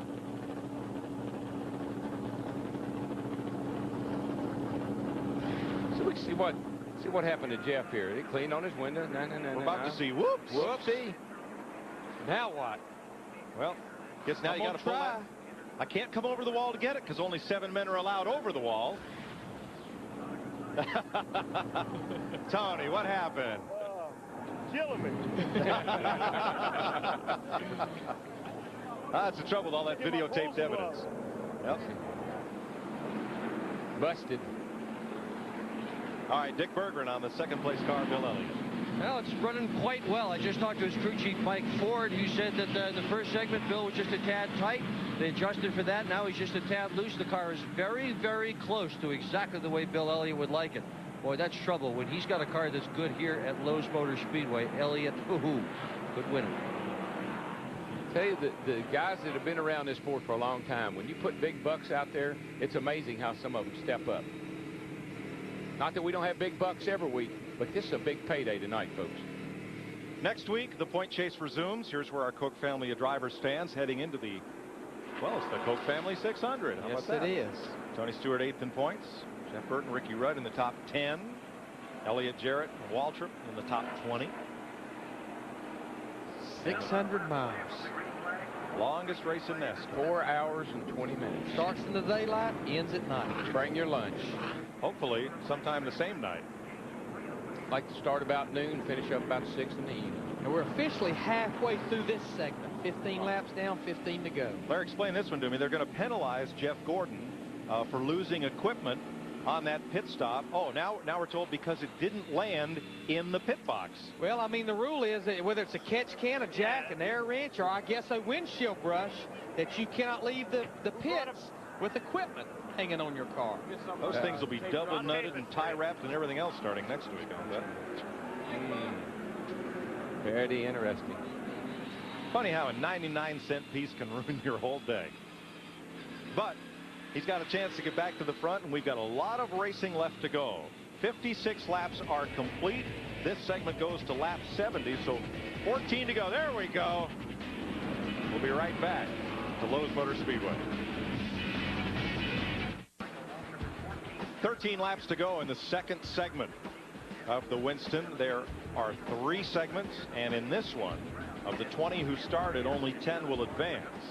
So right now, Ricky Rudd, Kevin Harvick, Joe Nemechek, Michael Waltrip, Terry Labonte, Tony Stewart, and Jeff Gordon are at risk. Let's listen in on Dale Jr. I don't know what they're going to do at the end of this segment. They traditionally invert as many as they can. That could be as many as 10. I don't know. I know you want to charge up to the front, but you know what I mean for the last segment. And the wind tide is just a pot luck, you know. So might as well just run as hard as you can run, not get run over. I agree. I mean, you can't try to play the odds.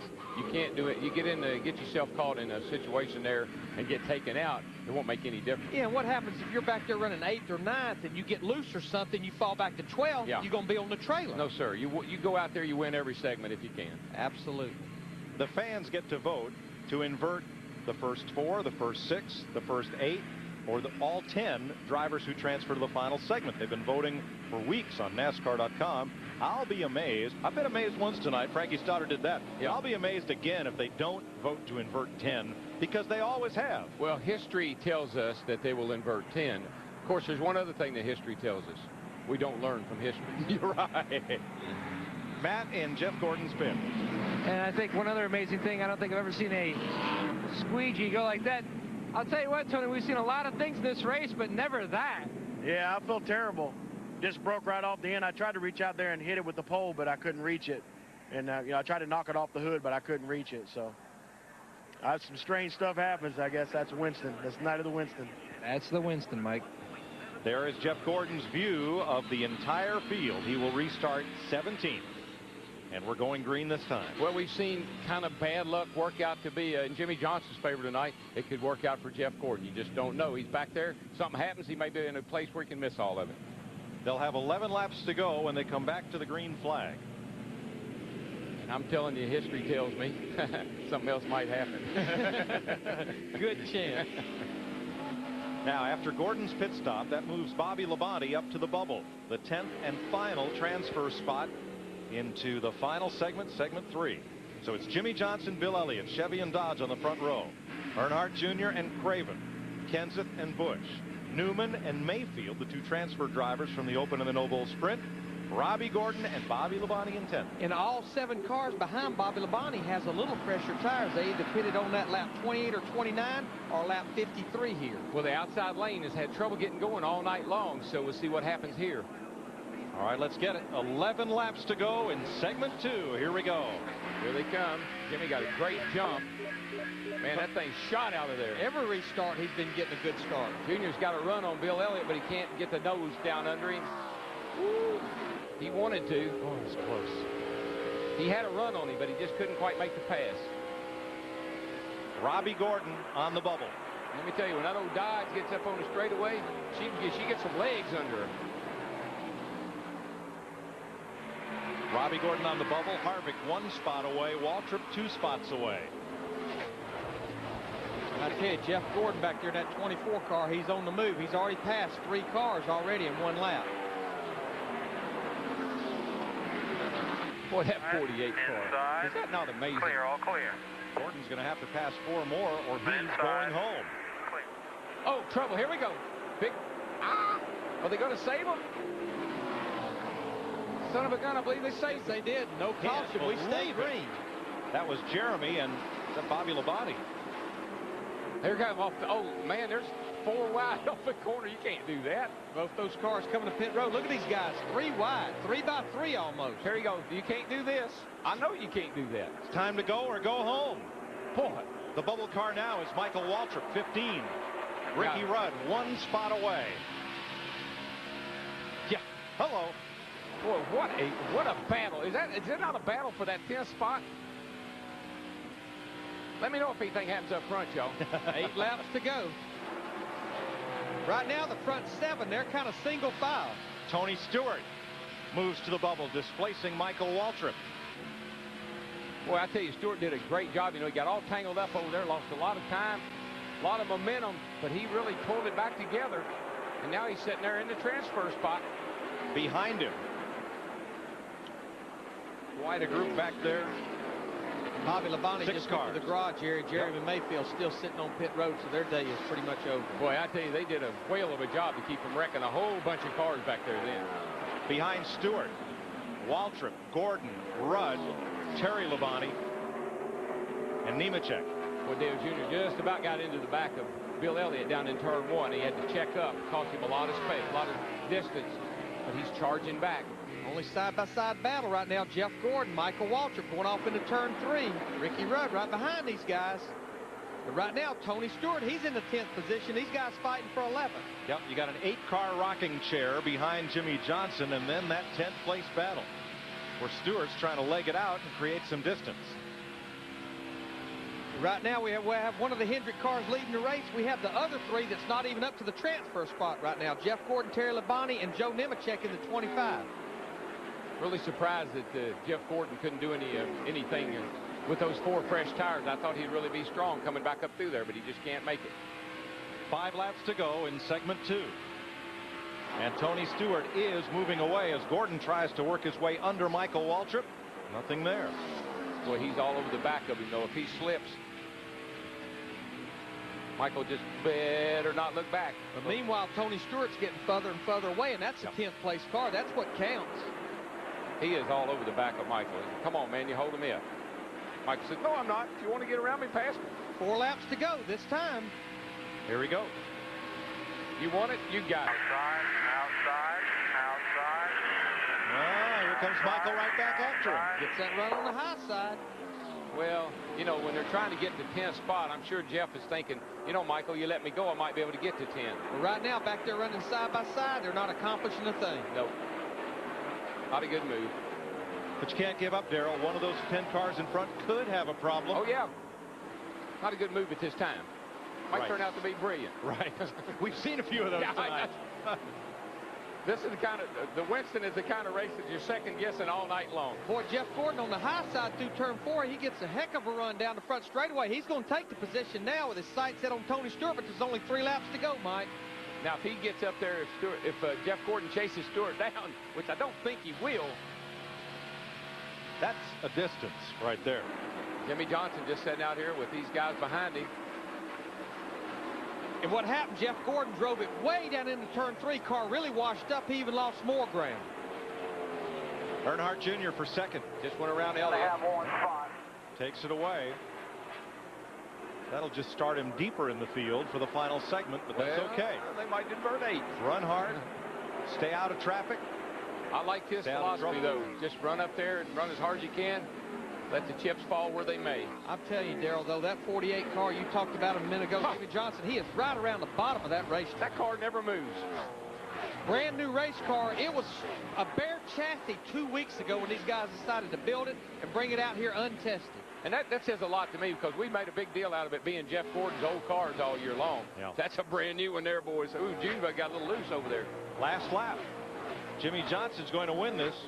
Junior second. Elliott third. Craven fourth. Fifth is Kenseth. Sixth, Kurt Busch. Seventh, Ryan Newman. Eighth, Kevin Harvick. Ninth, Robbie Gordon. And the last man standing, Tony Stewart. Tony Stewart with a Band-Aid on the right headlight door. Hendrick car wins it. The other 3 Hendricks cars load up and go to the house. A little hard to believe. Jeff Gordon, last year's winner. Awesome job. Awesome job. That's the second set. That's 2 segments he's won. Right. If he wins the next segment, you know how much money that cat's going to tote out of here tonight? $850,000. $950,000. I think it's $950,000 if he wins. A lot of money. Now, is that close to $1 million? That's pretty close. Another 10-minute break, another timeout. We'll be waiting on how many cars they're going to invert here, and we have a pretty good feeling it will be 10. Again, I'll be surprised if it's not. You know, if you go to the short tracks around a lot of America, the feature starts inverted. The fast guys have to come from the back every week. That's really exciting racing, and a lot of the fans of those tracks are the folks who vote for the Winston. Now, if you finished 11th and on back, are you going to get up on your truck and watch this final 20 laps, or are you going to get out of here? I wouldn't miss it for the world. I wouldn't go home. Pace car will lead the field down pit road, and we'll be back to set it up for the final shootout in Stock Car Racing's All-Star Evening. Scully. Marvelous night here in Charlotte. Well, it's a marvelous night for a moon dance with the stars up above in your eyes. Marvelous night for racing around the speedway. Not one of those full moon Saturday nights, but boy, it sure acted like it. Let's get down to Dick Bergeron. In the weirdest of all nights here at the Winston, Jeff Gordon, last year's winner, has failed to qualify. What's happening? It's pretty disappointing, you know, to come up one position shy of making it, but and we were really in good shape, because I think they're going to invert 8 or 10 in this deal. We were looking pretty good. That wasn't my strategy, though, but it's our own fault. You know, we had a dumb problem happen in the pits. It's kind of been the way our luck's gone this year, and then I got hung up with Michael Waltrip. He and I just got racing so hard that and he ran me everywhere but in the infield to keep from getting by him. So, you know, but hey, we're all racing hard out there to get to that 10th spot, and I certainly had the car capable of doing it, but it doesn't matter. You know, we didn't do it. What do you figure on this last 10 laps? What's it going to be like? Well, I think whoever's really on the first couple rows really are in the catbird seat. Does seem like clean air still makes a big difference, and that restart, everybody spin their tires so bad on the restarts, so getting a good restart is important. But I'll tell you one thing, it's certainly exciting out there. I had my hands full on numerous occasions, and I saw sparks flying and smoke flying, and I mean, I was having fun. I just didn't have any fun there those last few laps when we didn't make that top 10. All right, we'll see you next week in the 600. Mike? All right, Dick, we're going to go down to Victory Lane. Now, the race is not over, but we're going to find out the balloting to invert how many cars. Here's Martina McBride. All about fan participation, and tonight the fans have helped decide how this NASCAR's All-Star event is going to go. 500,000 voters voted on NASCAR.com, and the results are a total of 10 cars will be inverted for the final 20 laps.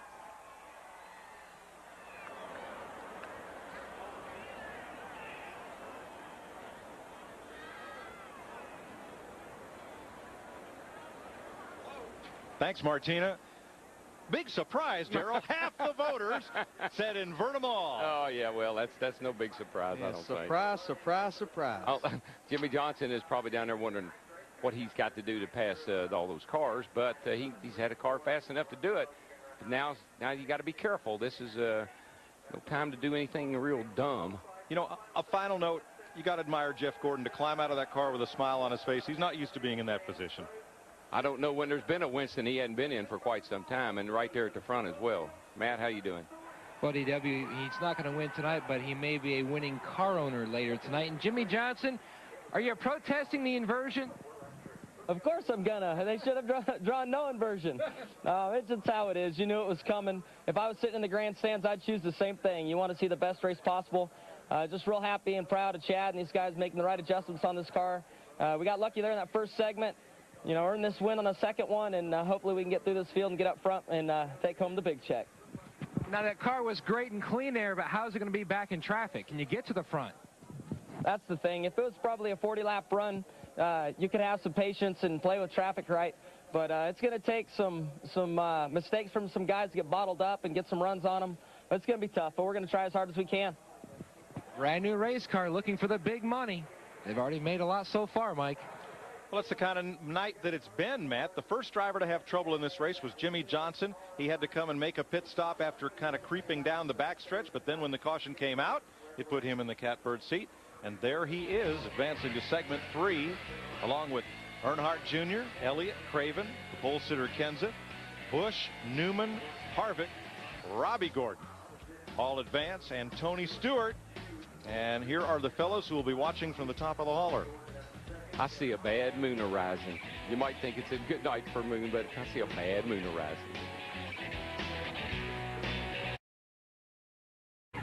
FX welcomes you back to the Winston. We're live at Lowe's Motor Speedway, the second segment of All-Star Racing. 20 laps, 20 cars. Actually 30 laps, and 10 would be eliminated. Here on lap 43, some problems. Elliott Sadler. And Elliott, who used to pitch a little, takes it out on Ryan Newman, who he thought bumped him into the wall. Then on lap 51, Mark Martin loses an engine. Earlier, clutch went out for Jeff Burton. Battling for position here, it's Mayfield and Labonte. And battling for that 10th spot as Jimmy Johnson wins the second leg. And, of course, there's Tony Stewart, who just did finish in the top 10 to make that field. And then with the fan vote and the inversion, Tony Stewart goes on to the pole. He finished second here back in 1999. And Robbie Gordon starting second. It's his first run in the Winston. Jimmy Johnson goes all the way back to 10th. Johnson has won the first 2 segments. And his car owner, your hair looks good. His car owner, by the way, Jeff Gordon, who's out of this thing, is the only guy to have swept all 3 segments. He did that back in '95. So Johnson has a chance to do that. We've seen a lot of things tonight. What do you think we will see in this final run? Well, it's still the same, and my old buddy up there at DW was saying it's time to pull them gloves up one more time, boys. If you want $750,000, all you got to do is get out there in front and get it. All right, and you know, Darrell, let's get a reaction on Elliott Sadler, who later apologized, obviously, for throwing. But you always talked about the controversy and fireworks at the Winston. We've already seen a lot of that tonight. Well, it's short fuses. I mean, you got everything compressed in such a small period of time. There is a lot of prestige and a lot of pressure. And you saw the reaction to a driver that was not happy with what happened to him. But you ain't seen nothing yet. Dun, dun. Darrell, the rules say either 4, 6, 8, or 10 positions would be inverted. At least 4 drivers. Did Jimmy Johnson possibly make a rookie mistake in staying out front because now he knows he's got to go back 4, 6, 8, or 10 positions, but the winner's got to go back? Yeah, well, you know, it doesn't seem quite fair to have a car that dominant and the big bucks are in the last segment, and you handicap the fastest car here by putting him in the back. But that's what the Winston's all about. They have given him an extra 10 laps. I mean, it was only 10 laps to get it done. Now you got 20 laps to get it done. That could be good. And that's why they did that. But you know, a car like he's already proven he could make it through traffic. Dale Earnhardt Jr. started this race 24th. He's up to 2nd, and he's going to restart 9th. I just feel 20 green bad flag moon laps. arising. There's trouble on the way, baby. Jimmy Johnson, 40 laps, he comes in first. 30 laps, he comes in first. Can he do it to finish? Let's go trackside. And Chris, down here in the 20 pit of Tony Stewart and Greg Cipodelli, you guys have done a lot of work on that right front. Is it now a winning car? Oh, boy, I hope so. It's been so tight all day in traffic with the nose all stuffed in like that we finally got it halfway decent. We pulled the rubber out of the left rear and put it in the right rear. kind of figuring we'd be in some traffic again. Now we're kind of, we don't know. We haven't been in clean air. So, you know, Home Depot Pontiac, we've been taking all night. It hasn't kind of gone according to plan. We seemed like we had a pretty good car first segment and didn't have to go to pit stop. Lost a bunch of time in the pits there, and we're just kind of clawing our way back to the front. So we'll see here what Smoke's got for him. It's in his hands from here. The most luck you guys have had tonight is the draw. Yeah, and hopefully that'll be luck for the next 20 laps. Chris? All right, thanks very much. And, of course, Tony Stewart now on the pole. Jimmy Johnson goes back to 10th. And, of course, Darrell Waltrip and Dale Earnhardt Jr., the only ones previously to win the Winston in their first try, something that Johnson, a rookie, is trying to do. We'll continue with the big finish. NASCAR's All-Stars, a weekend of the Winston here on FX. Segment 20 laps of the Winston. It's defending champion Jeff Gordon eliminated. 4 veteran drivers out in one big crash, including the point leader Sterling Marlin, Bobby Hamilton, Dale Jarrett, and Rusty Wallace. Only 10 are left. Let's go trackside and Dick Berggren. With Richard Childress quickly, your car number 29 with Harvick. Can he win this thing? Yeah, well, I hope one of them do. Both of them's got good cars, and this is a Winston. It's always some excitement. It is indeed, Richard. Good luck. His cars are in row 1 and 2 on the outside of Tony Stewart with the 10-car inversion. There is that bright orange machine of Robbie Gordon. Kevin Harvick, row 2 with Ryan Newman, who came out of the No Bull to win this, the sprint. Then it's Ryan Newman, Kurt Busch, Matt Kenseth, Ricky Craven, Bill Elliott, Dale Earnhardt Jr., Jimmy Johnson.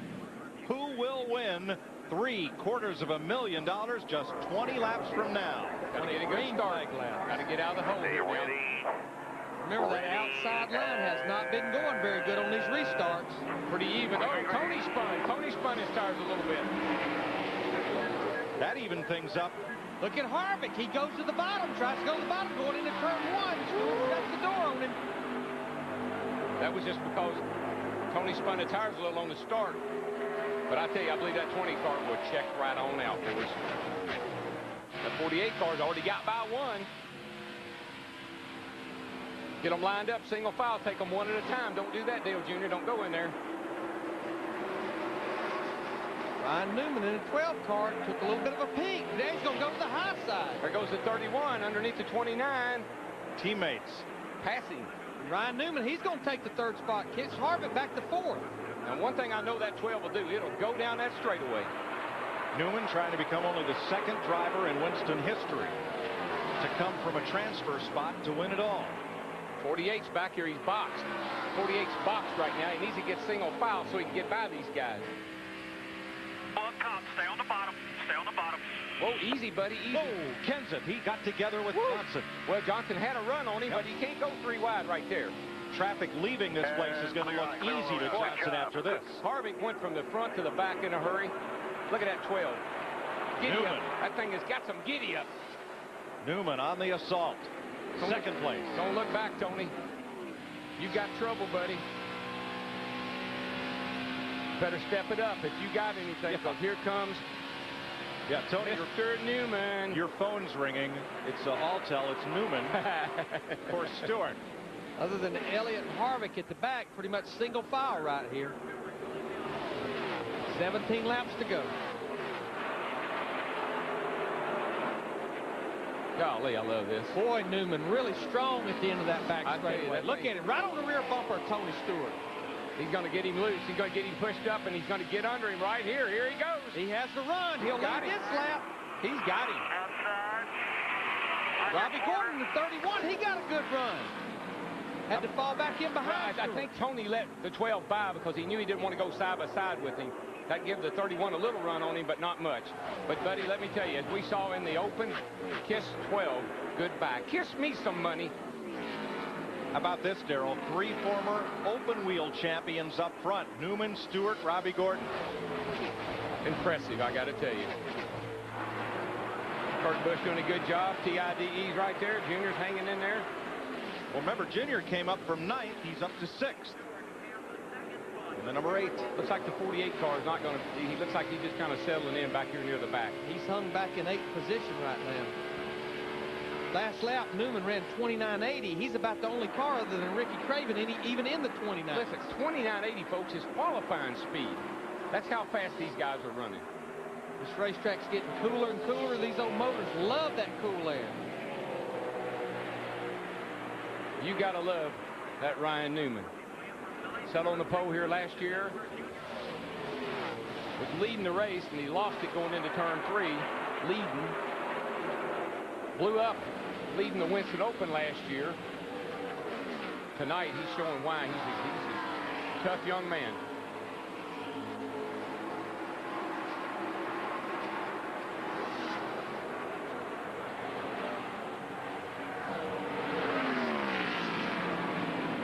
Laps to go. And Darrell, again, I like this format. Instead of just a 10-lap shootout, now the drivers whose cars make it a little better in a longer run may have a chance. Well, this kind of format, it ain't over till it's over. Right. You know, you still got to get, something could happen to Ryan Newman. When you run a car that hard, you can run the tires right off of it, and you can back up to Tony Stewart in a heartbeat. I mean, Darrell, just watch Tony Stewart in the corner. I mean, he is working in that race car. Well, that's because he's driving it off in there about twice as far as he'd like to. And he's got Robbie Gordon right stuck on his back bumper, which that doesn't make it too comfortable either. His last lap time about a quarter of a second slower than Newman, who's now pulled away by 1.1 seconds. 29.95, closest thing to it. Dale Earnhardt Jr. to 30.12. Hey, that little old Kurt Busch in that 97 car. He's right here on the back of Robbie Gordon.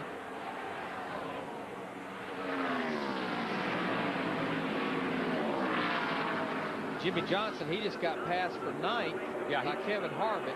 His car, I don't know if they did something to it on the brake, but he's not near as good as he has been. He cannot even come close to running the bottom like he was running. No, and that's what always worries me.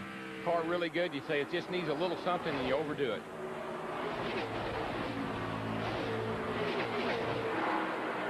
And Ryan Newman, he just continues to stretch it out, over a second and a half out front right now. 10 laps to go. We're halfway in the final segment. I got a good idea if you asked Ryan Newman what his favorite racetrack was. I think I know what he'd tell you. And he's looking to have 750,000 reasons why. Pretty impressive. Roger Penske got him a pretty good fine right there. Found him in USAC running Silver Crown. Buddy Baker tutored him, brought him along, schooled him in stock car racing. He and Rusty Wallace working together as teammates. A very intelligent young man. Yes. He understands his car. He works on it. He works with the crew, the engineers. He's an engineer himself. Vehicle structural dynamics is major at Purdue. Very well-respected engineering university. Might want to sit down and debrief with him sometime. This is the car that he actually raced at Darlington a couple of months ago after wrecking in happy hour with about 30 seconds to go, about 1 lap to go. He cut a tire down. Yeah. I think cut a left rear tire down over there. Newman started this race 27th. Finished the first segment in 20th. Finished the second segment in 7th. Well, you can bet these guys back here behind him, all of them are thinking, gosh, if he is, maybe he's going to blow up. He's running so fast. You know, right now, Robbie Gordon and that group, Kurt Busch behind Tony Stewart. Darrell, I believe they're a little quicker, but Tony Stewart is running the bottom, and they can't get by him. They're starting to stack up actually behind him. Yeah, he's pulled about 4 cars there right up against him, but they can't get around him. You know how far it is from Ryan Newman to Tony Stewart? $640,000. That's the difference from first to second. Yeah, these guys back here are, I'm pretty sure they have conceded. But you know, we talked about Kurt Busch having a good run. I mean, this is a good run for Robbie Gordon in that 31 car. I mean, that group has really had a struggling year. He's sitting here running in third. This is a good run for these guys, regardless of where they end up. This is the car that he crashed in qualifying at Texas on his second lap. Well, he's getting about ready to lose third place, though, because that 97 just drove right up. He pushed up a little down in 3 and 4. Gordon with a couple of busy weeks here. You know, of course, he's running the Indy 500 as well as the Coke 600 next Sunday night here. 5 laps to go. He's getting a little impatient with Tony Stewart, and I think he wants to get Tony out of the way, and he did. Look at Busch turned him around. Caution is out. He hadn't hit anything yet. He stayed off the wall. Keep it off the wall there. Go, go, go. He saved it. He got under him. 97 touched him.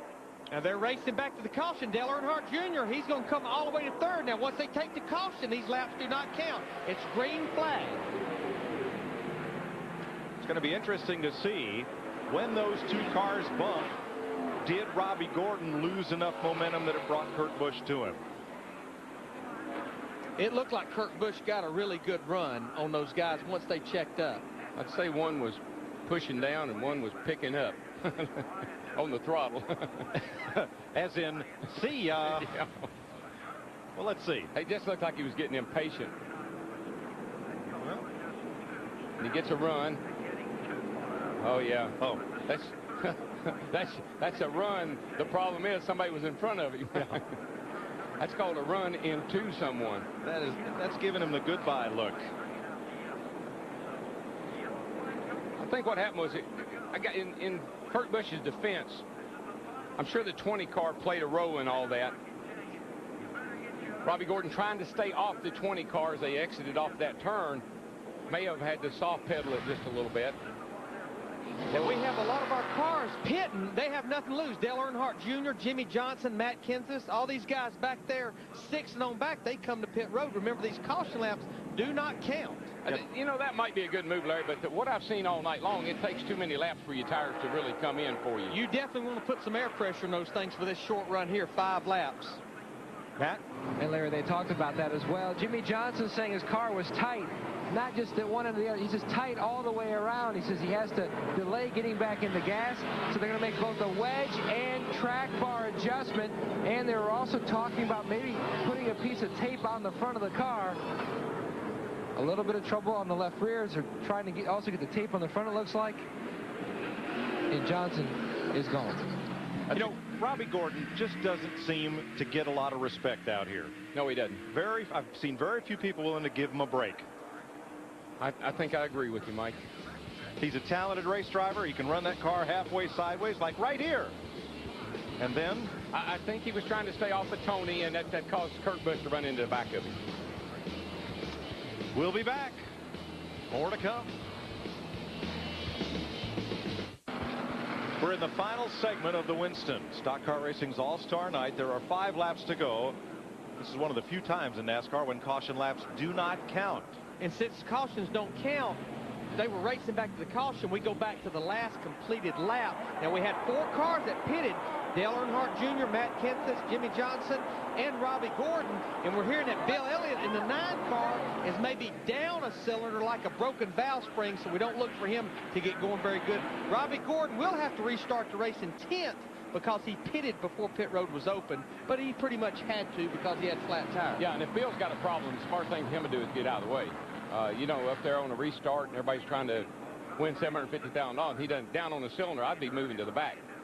Well, to keep up with this kind of excitement on FX, Bruce Willis and Die Hard. Of course, we know how that one ends. This one has 5 laps to go, 5 green flag laps before we find out. Actually, I think this restart's a disadvantage for Tony. He was having trouble holding those guys off. Now he's pushed up on the outside. Kurt Busch going to get a run on him going down into turn 1, and I think Tony's in trouble. 9 different drivers have led, 4 caution flags for 25 laps. Boy, this is when you got to really, really concentrate, focus. Don't miss a shift. Don't spin the tires. There's over 140,000 people here tonight. You know what? 140,000 people are standing right now. I think a few more showed up after work. 750,000 to win, 110,000 for second. Quite a difference. 5 laps. Double file restart. Now listen, folks, all night long, these restarts have been exciting. Anything can happen here. Ryan Newman just needs to launch out of there, and he did. Once again, the outside line, it does not get going. I mean, Ryan Newman gets a 20-car length advantage. These guys didn't get going.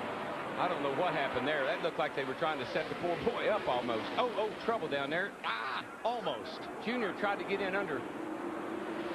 Is that Harvick? Now, listen, they'll start these over. This is the only time I've ever known them to start them over. Caution is back out, and it is to restart the race again. Here they come around to the caution. This is what happened to me here in 1995. I was up on the front row with Jeff Gordon. They didn't like the start. Jeff Gordon and I restarted. I tried to jump him, and I got a jump on him. They brought us around and started us again, and then me and Earnhardt crashed over in turn 3. Well, so this lap does not count. It's an old short track trick, Darrell, but it's really risky. Now, here's something that happened to Jeff Gordon when Mark Martin won the race here a couple of 3 years ago. Because they had an extra restart, Jeff Gordon ran out of gas. They didn't have enough gas in the car, and they didn't plan on an extra restart. I'm not sure what happened here. It almost looks like that they tried to set Newman up because nobody went. But when Newman went, Tony Stewart, again, Darrell, if you're playing that game on a short track, it's a risky. Let the guy go so it looks like he jumped. That's what I'm telling you. But you might not get another restart out of it. It might be game over. I swear, it's almost like they set him up. Wow, down in turn 1. Yeah, they were hung. Whoa. Not enough room to get down in there that way. Well, something else that never happens is a restart inside of 10 laps to go, double file. Whoa, that was almost. Sounds like to be big. That was almost disastrous. It'll be real big. I just don't. Ryan Newman, in my opinion, didn't do anything wrong. The other cats just didn't go. None of them did. I don't think he started too early. It's hard to say without really analyzing it closer, but it just looked like nobody went. Or else everybody just spun their tires but him. You're right, neither line went. No, nobody went. Maybe he's just that much faster than everybody else. The leader, Newman, brings them around for the restart. Right. There is a point after which the green flag can be thrown, but Newman can't accelerate until that green flag. Now, I wasn't in the driver's meeting, but normally it's down at the grass, down there to where the grass starts at the end of pit road. That's usually your restart point. Remember 2 weeks ago, Newman second to Tony Stewart at Richmond. And they raced each other very clean, and they have tonight. Tony realized Ryan was faster than him when he caught him and basically moved up and let him go. Yeah, I know we have the start-finish line, but we have restart area that has lines on the outside wall. Now, here's the start-finish line right here. Now we'll go back to where the restart is, and you'll see these double lines on the wall. There they are, right there. Right there. That's where the leader restarts the race. Now, from that point on is where the starter can wave the flag, and that is what restarts the race. Not Newman, not Stewart, but the flag man holding him down, holding him down. There it is. That looked much better. I just think he's just that much quicker on the restart. He's just got a great jump. He's ready. That car's fast. He just checks right out. I mean, that was a show me the money kind of restart. It was for Ryan Newman. I mean, I think it's smart. $750,000. You pull out every trick you know. And at 23 years old, I didn't know he knew that many tricks. Boy, Kevin Harvick, he tried to pull to the bottom of Tony Stewart. He was about below the white line, but he's going to lose a position by doing it. Dale Earnhardt Jr., he's going to go to 4th. Kurt Busch is hanging pretty close to Tony Stewart. Third place, Junior. What a slice and dice move that was. Yeah, Tony's just got where he can't get off the 2 over there.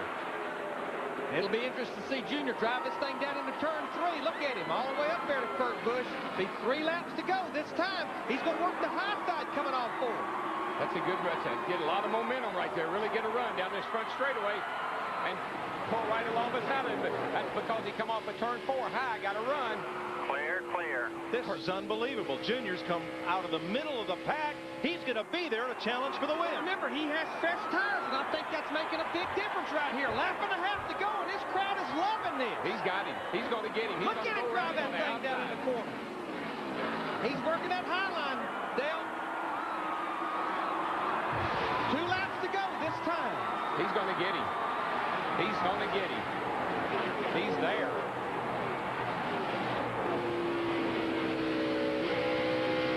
Look at him. He picks the throttle up so much earlier. That's those fresh tires. He's all over the rear bumper. Down the back straightaway. A lap and a half to go. Here we'll go by him on the outside. High side. Here we come. On the outside. Drive it out there. Pick it up. Oh, no. He's gonna make us hold our breath till the last lap. White flag this time. 1 lap to go. 1.5 miles. He's going to move to the high side right here. Poor Ryan Newman is doing everything in his power. he can just get through here and not slip. Newman might have him. Kenseth for third. Takes Kurt Busch. Junior is there. Bumper tag. Now, see, Junior respected him. He could have taken him around right there. And he lost some ground because he had to back off the throttle there. Last chance. He may not respect him here, though. Now he pushed up. Drove in hard. Don't think he can do it. And Ryan Newman is going to win the Winston. What a race. And Kenseth third. Kurt Busch fourth. Jimmy Johnson, 4 fresh tires, gets back to 5th. Look at these guys. Oh, man. From dead last to first in 90 laps. That was exciting, man. I love that. I thought Junior would sail around him on the outside. Junior really... Listen, he cut him some slack over there off of turn 2. Because he had a run on him. He could have booted him out of the way and passed him. I have a lot of respect for Dale Jr. in that situation. From USAC to the ABC plan, a little ARCA, a little Busch, a little Cup. Baby. Ryan Newman running for Rookie of the Year. Let's see some burnouts here. Let's see it. Is now $750,000 richer.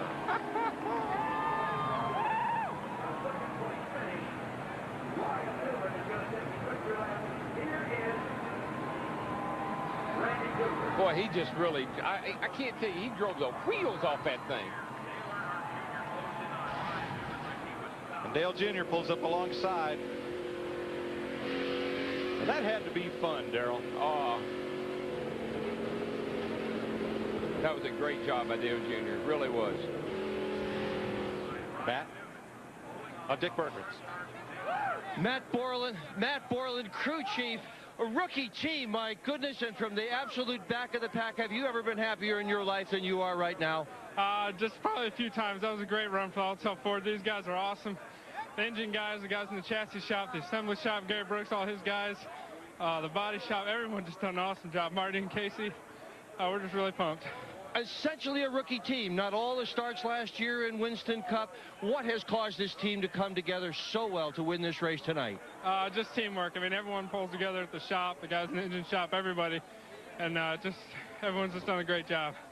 Catch your breath, Matt Borland. You got to go to victory lane. And we will tell you that Dale Earnhardt Jr. pulled up to this pit area to congratulate this crew. What an incredible display of sportsmanship. Don Miller, who brought Ryan Newman to this team here with a grin on as big as you could ever imagine. Mike? Ryan Newman, 100 wins, more than 100 wins in quarter midgets, 2 national championships, the 95 USAC Midget Rookie of the Year, the 96 Silver Crown Rookie of the Year, the 99 Silver Bullet Series champion, ran his first ever stock car race just 2 years ago. And I say he is cool hand Luke. And Luke is looking good. He'll be in the Winston guaranteed for the next 5 years, but I bet you he'll be in it the other way shortly. I think you're right. Well, you know, he just had a string of bad luck. 3 blown engines in a row there just really took him from second in the points way back to wherever he is right now. I'm not sure out of the top 10, but I think you see he's going to work his way right back. Had a great run at Richmond a couple of weeks ago. And he becomes only the 2nd driver to come out of the Consi, the No Bull Sprint this time, to win the Winston from last to first. Michael Walker be another one, and those 2 guys had never won a race till they won the Winston. We're going to have to start giving that hooligan race a little more respect. Well, I thought, boy, the way Dale Jr. was closing us, and he's got the tires are a little bit better. I thought surely he could get up alongside him on the outside, but he just couldn't quite cut it. Newman picked it up just that little bit. And if you're watching at home on FX, waiting for someone to come home from the Winston, it's going to be a long time. Nobody left until the checkered flag fell. Here we go. Now be careful, buddy. You got a lot of people out here on the racetrack. You've done all the burnout you need to do for one night.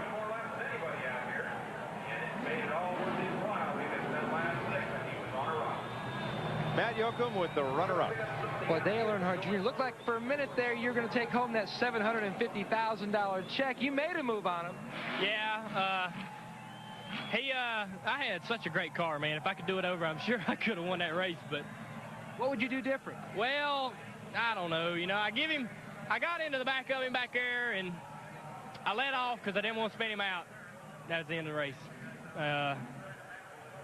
Maybe I'd have set him up and tried to beat him in 3 and 4, but You know, he's a hot shoe, and he'd have done anything and everything to win. And you know, I don't know.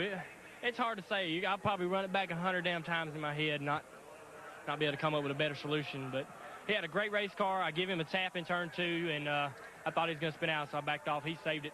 Great save, and went on to win. So I'm proud of him. I know, you know, won to Winston his rookie season. He's got to be really excited. His team's got to be really excited. It's a great win for them. He's a great race car driver. He was really wild when he started out, but things like this will really calm you down, and it's going to give him a lot of confidence. So good job for the Bud crew, Jakar Noir, all the people that support us. We finally, you know, did something good. I've had a lot of bad luck last couple weeks, and it's good to get a good run. Just get a good run. I mean, you know, my boss man, Teresa Earnhardt, was here to watch, and I hope what I did tonight satisfies everybody.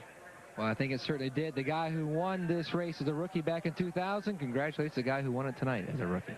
Mike? Junior, the runner-up. Here's the man who has just won $794,326.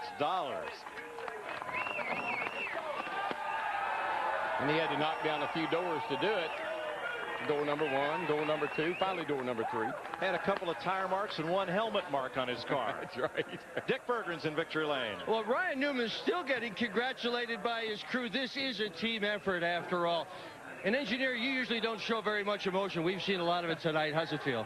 Feels really good. I mean, I'm sure it means a lot to me. It'll mean a lot more to me tomorrow, I'm sure. But it's these guys and it's all-tail Ford team. I mean, we struggled a little bit qualifying, came and just kept working on it, making it better. You know, we made the cuts just barely. We finished first in the second race and finished 20th in the first run, and I mean, just had to drive the wheels off the thing, but happy to run what we did. The invert helped a lot, but thank everybody at Winston, R.J. Reynolds, and everybody for the opportunity. It's awesome. How about Earnhardt Jr.? He had a chance to take you right out and let you go on to win this event. What do you make of that? He did a good job. I mean, I messed up the last lap there going into 1 and 2 a little bit, drifted wide, and I think I slowed him up just enough that, I mean, he could have hit me, and I'm not even sure if he did or not. I know I got loose, but just, you know, my hat's off to him, too. He could have done me wrong and went on to win the race, but it was a clean race, and it was fun. In the days when you were racing sprint cars, pounding around local dirt tracks, did you ever imagine yourself in victory lane at Lowe's Motor Speedway winning $750,000 in one night? Well, sometimes you dream about it, but I just want to thank my family, my dad, my mom, everybody back at home. I got to thank Buddy Baker. He was awesome. He helped us so much getting us to go faster on this racetrack, and we owe a lot of congratulations to him, too. When you finally won that 16-lap shootout, did you think you had a shot to win this thing, or did you think that was the trophy you were going home with? I knew once we got the car out front, we had an awesome race car, and it was just a matter of track position. You saw Jimmy Johnson there, the 2 segments, he stayed up front, and you know, once you get up front, it's easier to stay up front. We got the opportunity to get the lead and took advantage of it. Hey, look who's coming here to congratulate you.